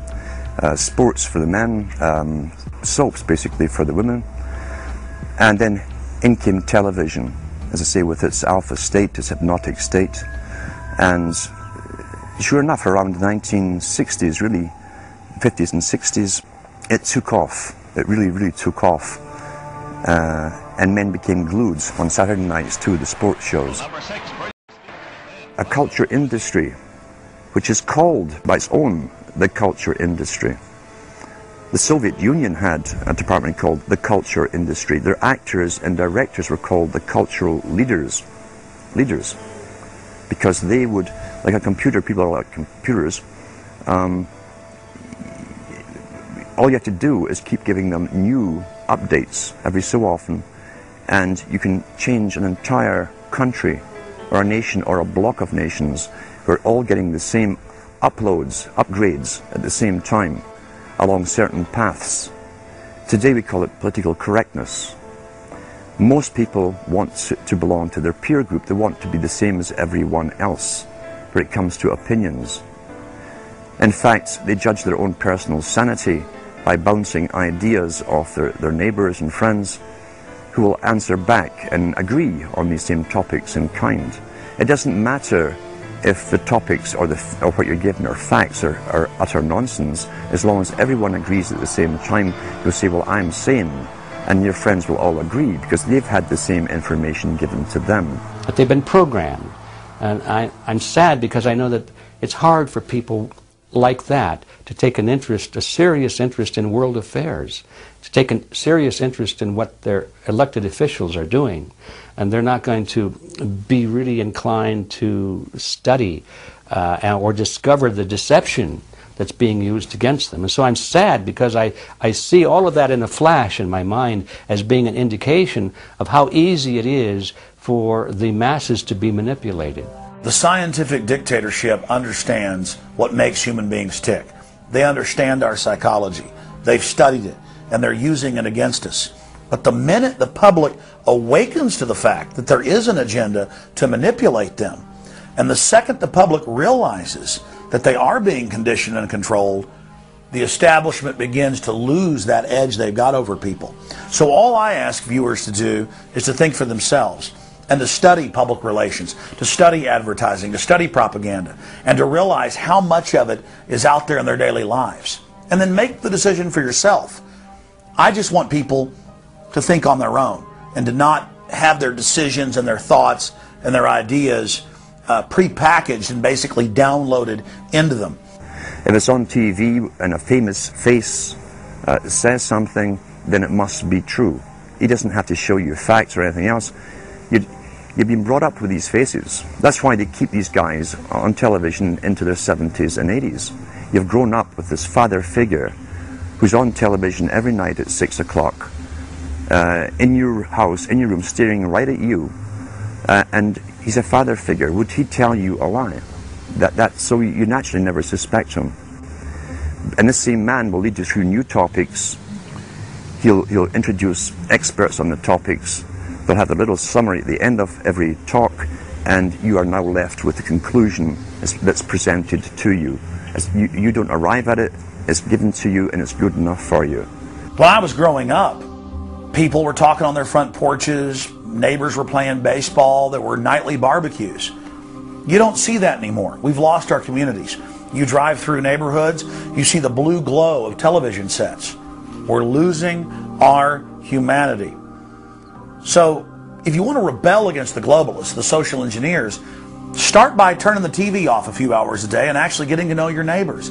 Getting outside that comfort zone, expanding your horizons. By coming together as communities, by getting to know our neighbors, we defeat the social engineers.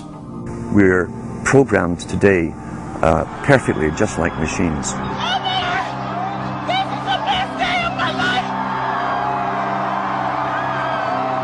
We tie this in with the Brzezinski.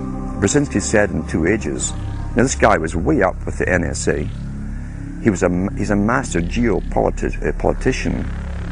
He admits he works in 20, 50-year periods to do with geopolitics in other countries. But he said himself, the public will shortly be unable to think or reason for themselves. It was meaning by the form of information that was given to them, the type, the formulas that were in use then in the 1970s. He says, eventually they'll be unable to think or reason for themselves.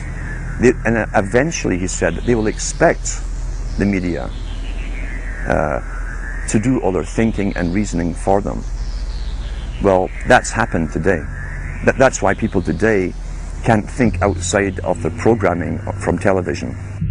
Zbigniew Brzezinski, Obama's main foreign policy advisor, talks about how a cult of personality can be artificially manufactured to influence the masses.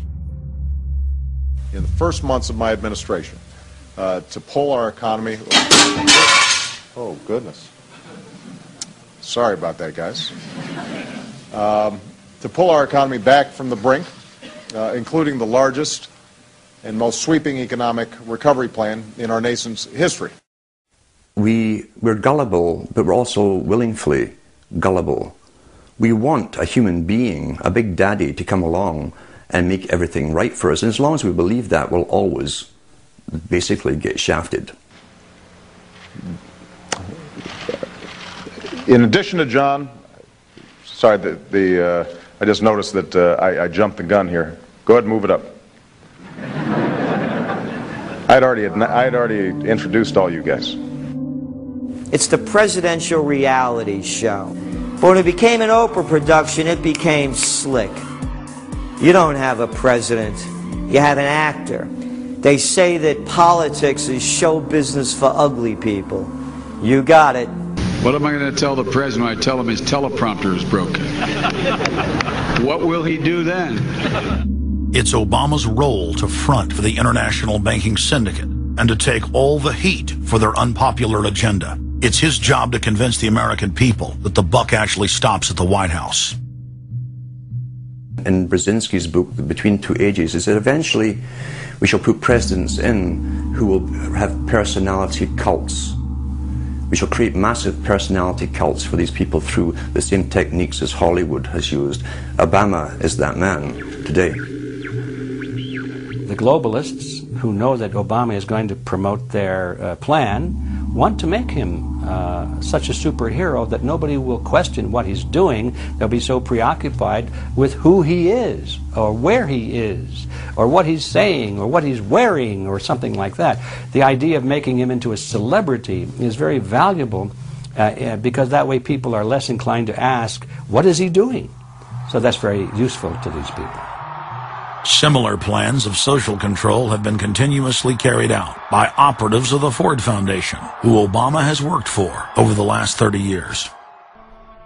Many of the strategies used to control populations were originally developed by Edward Bernays, who coined the phrase public relations. Bernays said that if you manufacture an authoritative figure who repeats the same messages over and over, that this will appeal to the masses' subconscious desires. Yes, we can. The unwashed masses will helplessly follow the leader and go along with any message they spout. Yes, we can. Yes, we can. We shall overcome. Yes, we can. We will respond with that timeless creed that sums up the spirit of a people. Yes, we can. Thank you. Today, these exact techniques are being used with devastating effect against the general population. Obama is the latest version of 21st century mass mind control. The psych warfare engineers are counting on Obama to finish the plan they began decades ago. Beyond their plans to devastate the economy for global consolidation, a new international framework of draconian law is being constructed to establish a system of neo-feudalistic serfdom. Remember, it was Bill Clinton who gave us NAFTA. And it was Al Gore, the hero of the environmental movement, who was the hatchet man for the Clinton administration to cram NAFTA down the throats of a reluctant Congress. Now, this is a good deal for our country, Larry, and let me explain why. Al Gore, who carried the ball for NAFTA and GATT, is now one of the top standard bearers for the elite's agenda. I didn't interrupt you. Okay, now, guys. Then maybe it just... Is this... NAFTA. Why? Huge numbers of manufacturing jobs left Canada, came into the United States because of a 15% wage differential. We pay our workers less in Canada. Now, when you've got a 7-to-1 wage differential between the United States and Mexico, you will hear the giant sucking sound. No, there's a political lesson, there's a business lesson. Sorry. He serves as the front man for the carbon tax cap and trade scheme, which will not only increase taxes on every American, but will also transfer our national sovereignty and rights to a tyrannical world government, all in the name of saving the earth. Is the legislation that we are discussing here today, is that something that you are going to personally benefit from? If you believe that the reason I have been working on this issue for 30 years is because of greed, you don't know me. I've been willing to put my money where my mouth is. Do you think there's something wrong with being active in business in this country? I am simply asking for clarification. I'm proud of it. The relationship. I'm proud of it. My name's Dr. Tim Ball. I'm a climatologist. I have a PhD in climatology from the Queen Mary College, the University of London, England. And I've been studying climate both with my 9 years in the Canadian Air Force, where it was essential to flying, and then after that at the university. So it's essentially been the whole theme of my career. Initially called climate skeptics. I said, but all scientists are skeptics. If you're not a skeptic, you're not a scientist. And then when that didn't work, then they came out with the charge that we were climate change deniers. And I remember when I was first called a denier, and it was in the Times of London and England, and of course the word denier was clearly deliberately chosen because of the Holocaust connotations of that term. So it was not only a charge that you were ignoring the truth, but you were doing it in a very evil way. And of course, I laugh about that now because my whole career has been anything but a climate change denier. I've spent my career trying to educate people to how much climate changes naturally. So I'm anything but a denier, but of course that is part of the politics. Under the Nazis, there was something called race science. They had a lunatic theory of eugenics, the Aryan heritage, and all the rest of this. Absolute crackpot pseudoscience. There was no empirical measure or empirical test for the validity of those theories. They simply asserted them, and if you were a professor who stood up to them, then the Gestapo would come and take you away. We are perilously close to such a situation right now. Any academic, any other figure standing up to say the global warming theory of Al Gore is a piece of crackpot nonsense is in danger. You'd be fired from a government job, and in many universities, your job would be in danger. And of course, it's also part of what's called ad hominem, that if you can't defeat the person's argument rationally, you start attacking the person. And we see that with these terms, and we see it with Al Gore calling them flat earthers. Congressman, you began by denying that there is a consensus on the science. There is a consensus on the science. Well, you mustn't have been listening to our testimony that we've had for the last few days with dozens of experts that have come in who have given completely different views. Well, I would encourage you to go back and look at the testimony this committee's heard. There are people who still believe that the moon landing was staged on a movie lot in Arizona. And neither of us are one of those, and I know you like giving those cute anecdotes. This is not a cutesy issue. We're talking about something that can export millions of jobs out of our economy, out of our country. Richard Lindzen, the MIT professor of atmospheric physics, said it many years ago when he said the consensus was reached before the research had even begun. And then scientists like myself that stood up and said, hold on a minute, I got problems with this. Oh, paid by the oil companies, don't trust that guy. What the international scientific community is saying is correct. There is no legitimate basis for denying it. Now, you hear the consensus argument. Well, the majority of scientists. What they're always talking about is, and originally the IPCC was about 3,600 scientists, it's now down to 2,500. That's the people they're talking about. But when you look at it, most of them are bureaucrats. They're not scientists at all. And very, very few of them are actual climate experts. Now, the consequences of that, and whether that's because of man-made CO2, I think are debatable. If CO2 is not causing the climate change, what is? What are the major driving factors? And so they're essentially the ones that are left out by the Intergovernmental Panel on Climate Change. It's unbelievable to me that they can come out and ignore the sun. I mean, everybody knows the sun goes in, it gets cool. You notice that, right? You have an eclipse, the temperature drops, and the birds start to get excited and so on. And when you look at the seasonal changes with the sun, how you can suggest that the sun is not a factor is really quite remarkable. Giving us false scientific information is not going to clean up our environment. Speaking with a lot of promises and innuendo is not going to help clean up our environment. The globalists have co-opted the environmental movement. There are a lot of real environmental problems we face, like genetic engineering, where they're splicing plants, animals, insects, you name it. Toxic waste dumping in the ocean. No one wants to breathe bad air or drink toxic water. But the global carbon tax has nothing to do with that. It's a tax literally on breathing.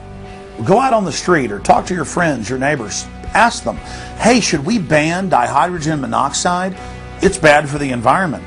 The average person will sign your petition calling for the banning of water. That's right.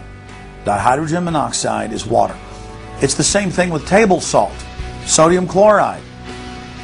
And that's exactly what the establishment is doing with carbon dioxide. Ooh, dioxide. It has this scary sounding name. But the truth is, it's one of the 4 elements of life on this planet. Oxygen, carbon dioxide, water, and sunlight. And if the establishment can tax and list as a toxic waste one of those basic 4 building blocks of life, carbon dioxide, they can regulate and control every facet of our lives and shut down any businesses that aren't part of their New World Order. The idea that carbon is a pollutant is essentially a way of saying that humanity is a disease or a cancer that ought to be wiped out. Genocide. People have argued in this environmental coterie around Obama, around Holdren, the theoretician of de-development, who is now the science advisor of the White House, really the anti-science advisor. They've argued that babies are carbon monsters, carbon machines, and that every time you breathe out carbon dioxide, you're part of the pollution of the planet.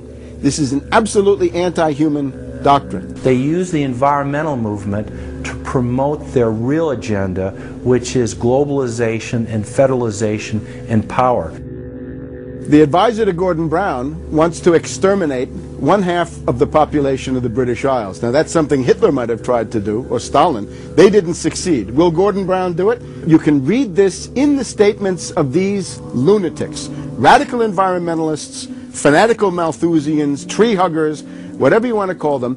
This is an ideology of genocide which can be documented exhaustively, ad nauseum, out of their own statements.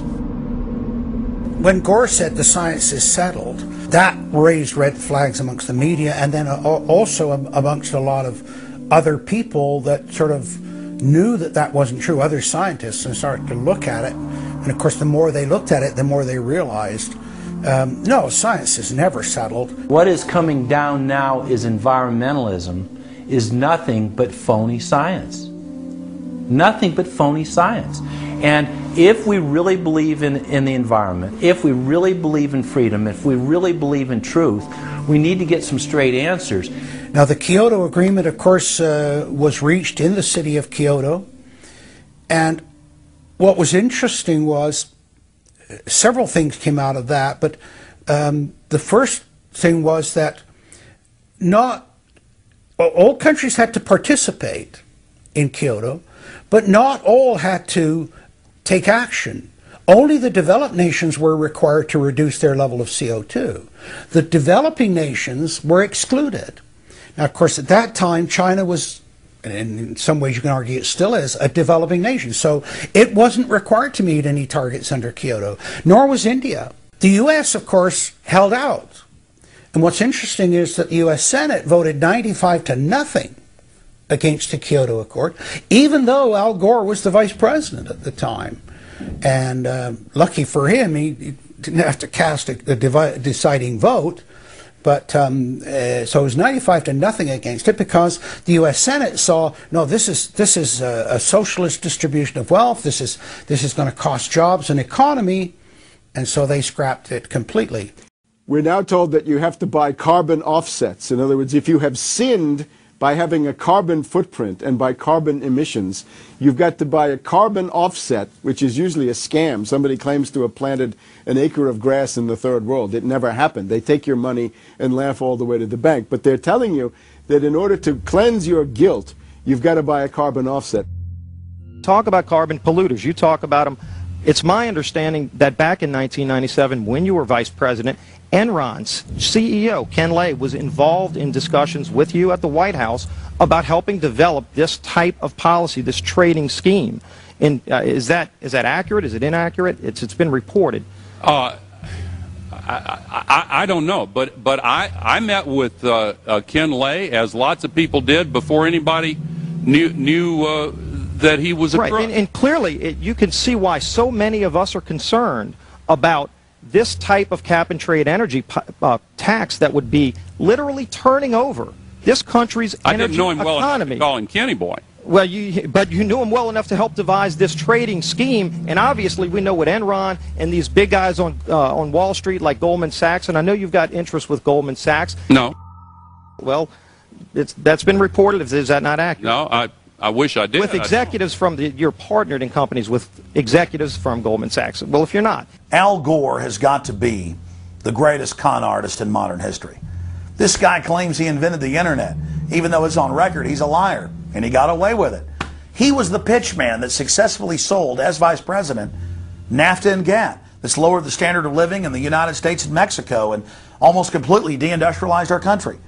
Now he's saying you should pay him and his private company, set up by Enron, a carbon tax on breathing. Look, if you want to buy Al Gore's propaganda, go ahead. But before you do that, you should at least look into the claims he's making.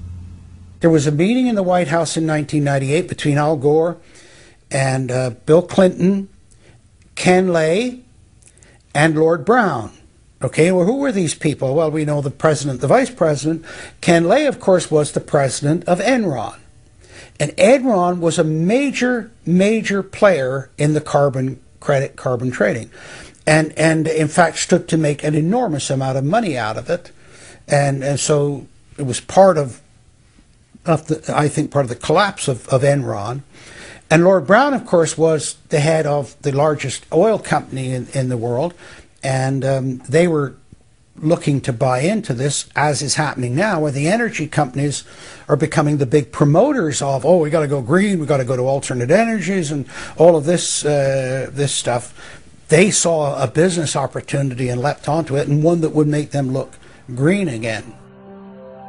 When it came time for the 1,200-plus page greenhouse gas emission and carbon legislation to be voted on, the Speaker of the House, Nancy Pelosi, would not let the Republicans, or even members of her own party, see the bill until minutes before the vote.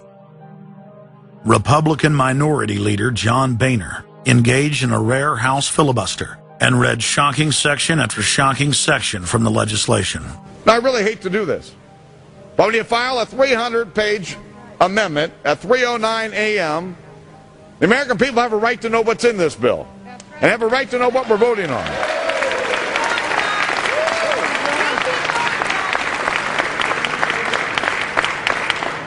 Page 48. Each building code enforcement department receiving a grant under subsection A shall impanel a code administration and enforcement team consisting of at least one full-time building code enforcement officer, a city planner, and a health planner or similar officer.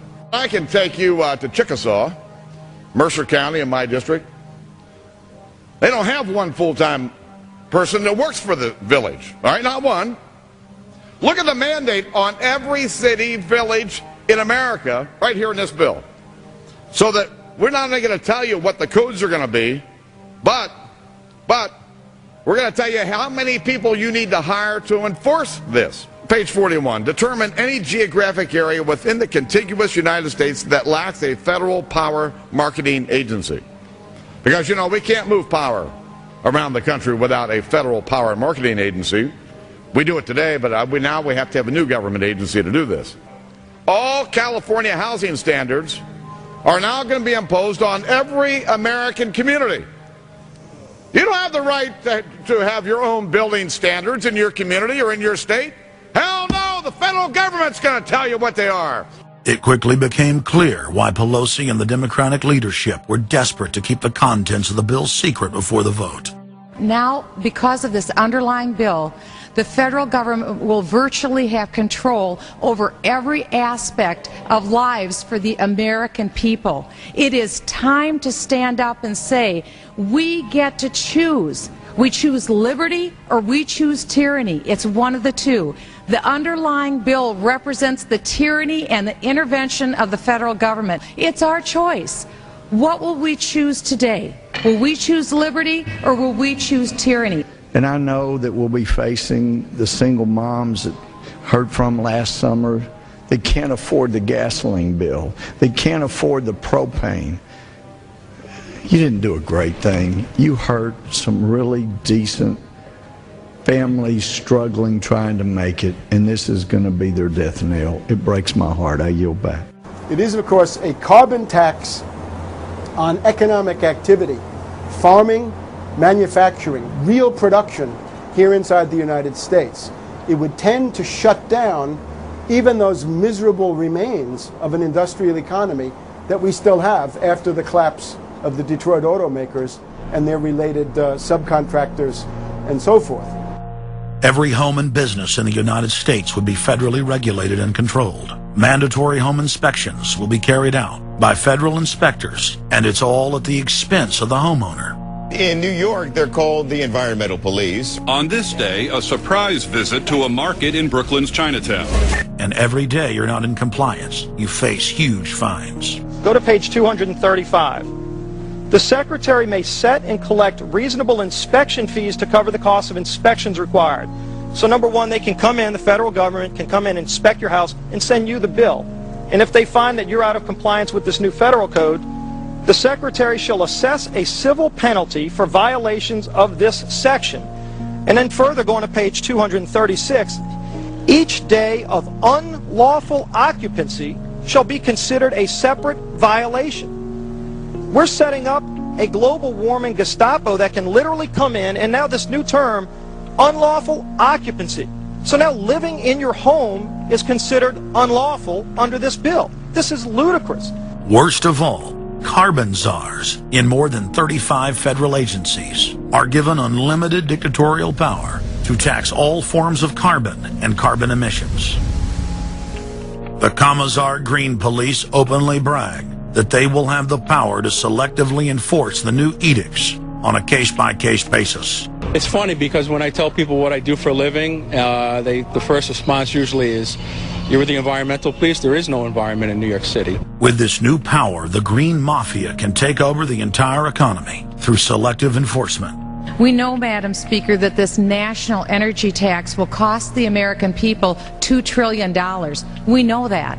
We know this will result in a loss of 2.5 million jobs every year for the American people. We know that. We know this will result in a reduced standard of living for Americans. We know that. What is the point and what's the benefit? The same central banks that have stolen more than $50 trillion from national treasuries across the planet are now creating a new derivatives fraud through the cap-and-trade carbon tax system that dwarfs their previous Ponzi schemes. We've just watched a financial meltdown in this country, the likes of which hasn't been seen in some time. Now, if people like credit default swaps, they're really going to like the carbon swaps that are going to occur and the carbon future swaps. We spent a full day in this committee last summer talking about the manipulation of the energy futures market in oil. We're going to create, I fear, another such system that people who have an inclination to react dishonestly to systems are going to actually have a new opportunity. Is that not a problem? A select group of central banks are lobbying for the same legislation to be passed worldwide. Once the so-called green economy laws are in place, only global megacorporations and their subsidiaries will be allowed to do business. Van Jones, Barack Obama's first green job czar, has stated repeatedly on the record that the new green economy is only a cover for a complete revolution against capitalism and the total redistribution of wealth. But what Van Jones doesn't tell his sad followers is that the elite are bragging that the modern green movement was designed from its creation to destroy the middle class and transfer all wealth into the hands of a super elite. They're not doing this to uplift the poor. No, the goal is to enslave the planet and usher in a new dark age. Every nation on Earth is in the process of, or has already passed, its own set of carbon tax laws and regulations. If their plan is successful, every nation on Earth will not only pay tribute to the powerful world government, but every facet of human life will be regulated by the technocratic global planners. Under the carbon tax scheme, China, India, Mexico, and over 150 other nations are exempt from the global tax system. You see, the bankers already own and control the third world. Their final target is the middle class of the West. Once they've dismantled the economies of the United States, Europe, and Japan, they believe no one can stand in their way. In short, the New World Order is a global corporate takeover. In their global corporate state, there is no room for individuality, sovereignty, or independence. As their program begins to face more and more opposition, lawmakers and supporters of the man-made global warming hypothesis want laws to be passed, making it illegal to question their theories. Recently, the head of Greenpeace was forced to admit that the Arctic and Antarctic ice caps grow in the winter and shrink in the summer, and that this is all part of a natural process driven by the tilt of the Earth and the Sun. The cosmic radiation coming from space, the amount reaching the Earth is affected by the strength of the Sun's magnetic field. So the magnetic field of the Sun is almost like a gateway controlling the cosmic radiation reaching the Earth. The magnetic strength of the Sun is also related to the number of sunspots. So they are directly related to changes within the inner structure of the Sun. The amount of cosmic radiation reaching the lower atmosphere creates more cloud, right? And cloud forms, you need to have what are called condensation nuclei. That is, little particles around which water can change from water vapor or gas into water droplets, minute particles that are visible in the form of clouds. We've known for a long time that there was more cloud than the amount of particles in the atmosphere, because we assumed it was clay particles and salt particles that were creating this condensation process, but there was this gap. We now realize, of course, it's the cosmic radiation that's doing it. So what the cosmic radiation is doing, controlled by the magnetic field of the Sun, is it's like putting up a screen in the greenhouse and blocking out the sunlight, and of course that then affects the temperature of the Earth.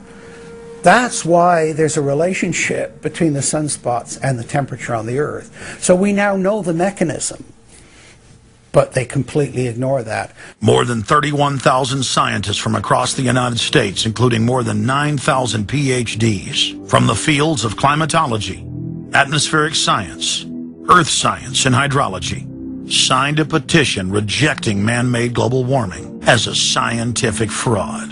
This shattered the hoax of the so-called consensus that the mainstream media had been pushing for years, that every scientist on Earth believed that man-made global warming was a fact. If the people are able to block their carbon tax takeover, the elite's agenda to establish a planetary world government will collapse. To force their unpopular agenda upon the planet, the controllers are racing to complete the construction of their police state control grid. Borrowing from tactics used in the past by communist, fascist, and other totalitarian regimes, every form of classical textbook tyranny is now being implemented in the West. In the United States, the central government is federalizing local police. State and local officers are in a great position to collect important information on terrorists and their allies. And the Terrorist Screening Center stands ready to help you. This video, produced by Homeland Security, is required viewing for all departments in the U.S. And with the teamwork of local, state, and federal law enforcement, we have an excellent opportunity to see the picture and solve the puzzle before these terrorists can strike again. State, county, and city police now take their marching orders directly from DHS and FEMA. The videos and training manuals turn peace officers, once guardians of the Republic, into secret police. See way down there? There's a woman taking photos of the dam. Someone called 911 and reported a suspicious person. As you guessed, she's going to be a Category 3 hit. And since it's very important that we don't let her know that we know, both the dispatcher and the officer need to make sure she doesn't hear the radio traffic. Stand by. If I could ask you to wait right here, please. Sure. Everyday items and activities are listed as proof that you are sympathizing with shadowy boogeymen of terror. Of course, he's going to keep his eyes open for anything interesting or unusual in the car. That would include cameras, binoculars, video equipment, GPS, maybe things like sleeping bags that suggest they're living out of the car. From their inception, Homeland Security and Northcom were set up to dominate the people and the states, not to fight the CIA-created Al-Qaeda. Patriotic members of the military and law enforcement, at great risk to their lives and careers, have sent this filmmaker federally and internationally produced law enforcement manuals, textbooks, documents, and videos. The MIAC report, distributed to Missouri law enforcement, lists gun owners, libertarians, constitutionalists as potential terrorists. The federally written document went on to list Ron Paul, Bob Barr, and American flag bumper stickers as dangerous paraphernalia linked to white supremacists. Even before 9/11, FEMA was quietly indoctrinating local police to have a hatred of the Founding Fathers and everything our constitutional republic stands for. Who was the first terrorist organization in the United States? Who? Founding Fathers. Founding Fathers. You mean Thomas Jefferson? Oh, yeah. You mean George Washington? Oh, yeah. Paul Revere? Yeah. These guys right here, let me ask you something. Did they try to scare people? Oh, yeah. They tried to intimidate the British. Did they use acts of violence? Your founding fathers, my founding fathers, were involved in acts of terrorism against British officials because they systematically had British officials assassinated. In the old Soviet Union, Nazi Germany, and Maoist China, the police's main job was not fighting crime. In totalitarian forms of government, the police are political enforcers, or commissars as they were known in Russia. It's their job to spy on the public and to intimidate the exercise of free speech. Once a climate of fear has been achieved, the public begins to self-censor, to shut down.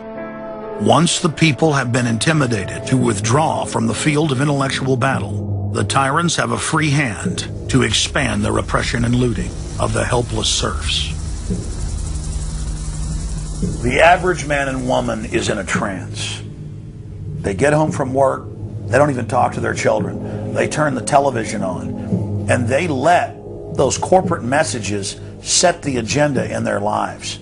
If we want a revolution against these social engineers and the scientific dictatorship, we have to start getting back to basics.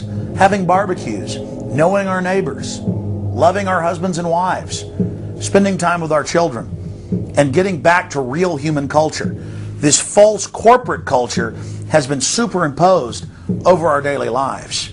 The public is literally under a trance. We have to somehow reach out to them and break them out of this trance.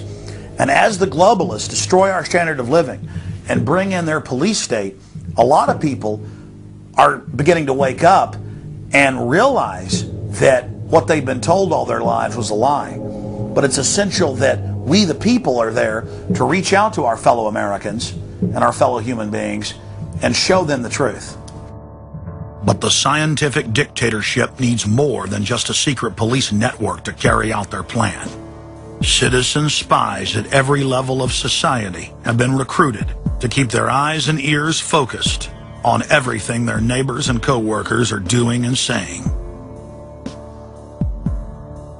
More than 50,000 private sector executives have been recruited by FEMA to secretly serve as deputy FBI informants under the InfraGard program.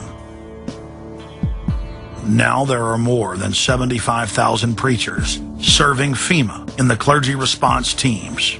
Internal FEMA documents reveal that the majority of America's pastors now serve as agents of the shadow government. They are even instructed on how and what to preach.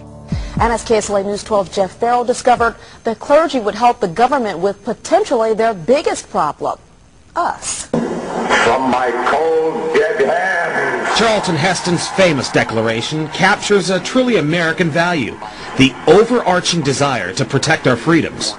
But gun confiscation is exactly what happened during the state of emergency following Hurricane Katrina in New Orleans. U.S. troops also arrived, something far easier to do even now thanks to last year's elimination of the 1878 Posse Comitatus Act. That forbid U.S. troops from policing on American soil. If martial law were enacted here at home, public fears and quelling dissent would be critical. And that's exactly what the Clergy Response Team, as it's called, helped accomplish in New Orleans. Jeff, the primary thing that we say to anybody is let's cooperate and get this thing over with, and then we'll settle the differences once the crisis is over. Such clergy response teams would walk a tightrope between the needs of the government versus the wishes of the public. In a lot of cases, these clergy would already be known in the neighborhoods in which they're helping to defuse that situation. For the clergy, one of the biggest tools that they will have in helping calm the public down or obey the law is the Bible itself, specifically Romans 13. Because the government is established by the Lord, you know, and that's what we believe in the Christian faith. That's what's stated in the Scripture. They prepare their flocks like sheep to the slaughter for gun confiscation, forced inoculation, and they tell them that it is a blessing to have their families broken up and put into FEMA camps. Irland, Frankreich, Portugal, Spanien, die Schweiz, Liechtenstein, Luxembourg, Polen, Ungarn, Romania. Adolf Hitler bragged that his most powerful domestic tool used by the Nazis to control the people was the servile clergy. And his favorite Bible verse was Romans 13. Render unto Caesar.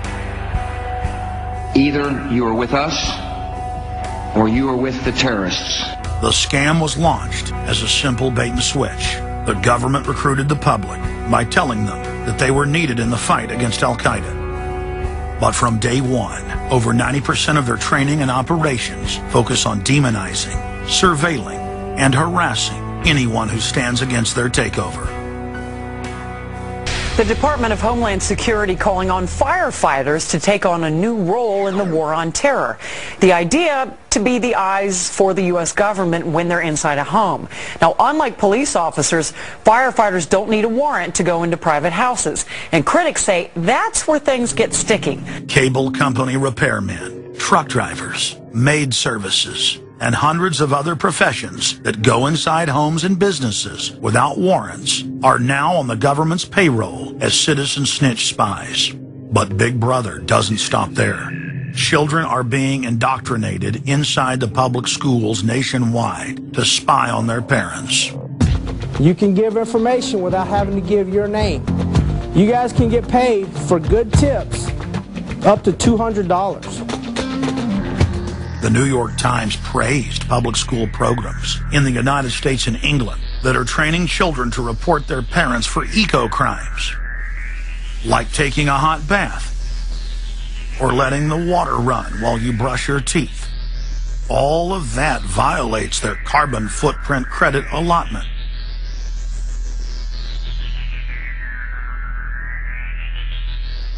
Check it out, check it out.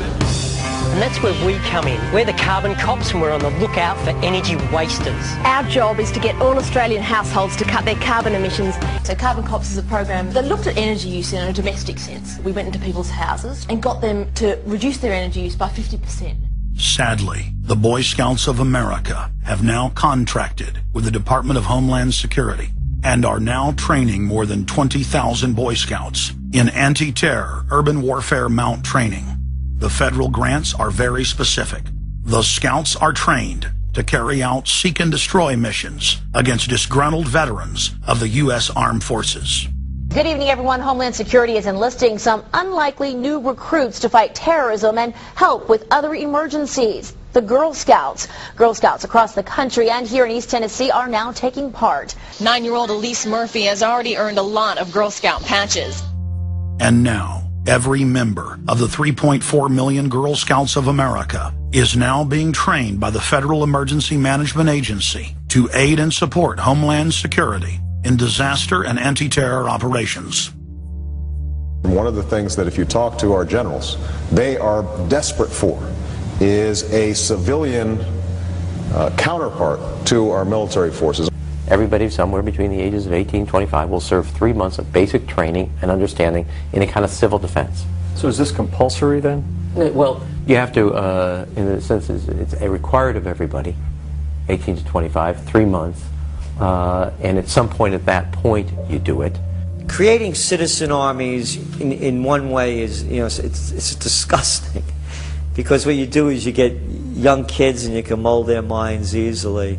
And we saw them chanting and crying, and they'll follow any leader, whether it's in a black shirt, a brown shirt, a red shirt, whatever the shirt might be. Another branch of Homeland Security, the Corporation for National and Community Service, is setting up literally hundreds of other private uniformed youth groups. The White House has introduced legislation to establish forced national service for all Americans between the ages of 16 and 64. In 2008, the North American Military Governorship, known as NORTHCOM, announced that they had deployed 4,000 regular Army troops inside the United States to deal with civil unrest because they knew that their offshore masters were about to rob the United States blind. In 2009, the Pentagon requested funding from Congress to deploy 379,000 military personnel in thousands of communities across the United States. And now, legislation has been introduced in Congress to expand a system of FEMA concentration camps across the United States under the National Emergency Centers Act, H.R. 645. The Republic is hanging by a thread. The last vestiges of our free system of government are being swept away. You know, you got time to watch baseball, you got time to watch football, you got time to entertain yourself, but I think a knowledgeable public we're losing, and we've got to get people back on track to paying attention, because if you don't pay attention to your government and what they're doing, you're going to pay some dire consequences for it. Unless we become active and become influential in the power centers of society, there's nothing we can do about it. Just knowing about it is not enough. And as long as we are given at election time an option between the Republican candidate or the Democrat candidate, both of whom have been selected by members of the Council on Foreign Relations and both of whom have the same general policies, that's not going to change anything either. So the real issue is, so what? And the answer is we've got to recapture control of the power centers of society. The people have a decision to make.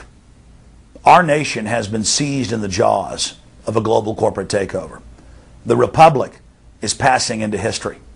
We're losing our freedoms.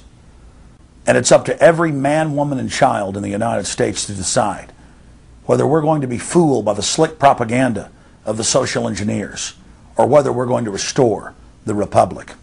The values expressed by our founding fathers and the Declaration of Independence and other documents are very important to these times, and it's now our chance to manifest those documents. Now is the time for all good men to come to the aid of their country, because the country is being stolen from us in broad daylight. Not only stolen metaphorically, but financially as well. The numbers don't lie. The American people, having been educated as to the truth, then have to rise up and demand and get a government that starts serving them. We need a change, and it isn't going to come from Democrats and Republicans. It has to come from the American people. Dissension is the greatest form of patriotism, and I believe that. Because if you don't hold your elected officials' feet to the fire and pay attention, you are going to get bad government. So it's imperative for all of us. It's our job as citizens of this great country to pay attention. This is our last chance to not relive history. Hundreds of nations have fallen to tyranny in the last century alone. America is a prize coveted by the despotic megacorporations that now dominate our planet. If their world government is truly to rise, freedom and the republic for which it stands must fall. Now is the time for all good men and women to come to the aid of their country. One of the greatest events in history is taking place before our very eyes. For many generations into the future, our progeny will look back on this time as either a place where humanity rose to the challenge and made a stand against the forces of darkness, or as a time when the planet fell into the grip of a merciless high-tech tyranny.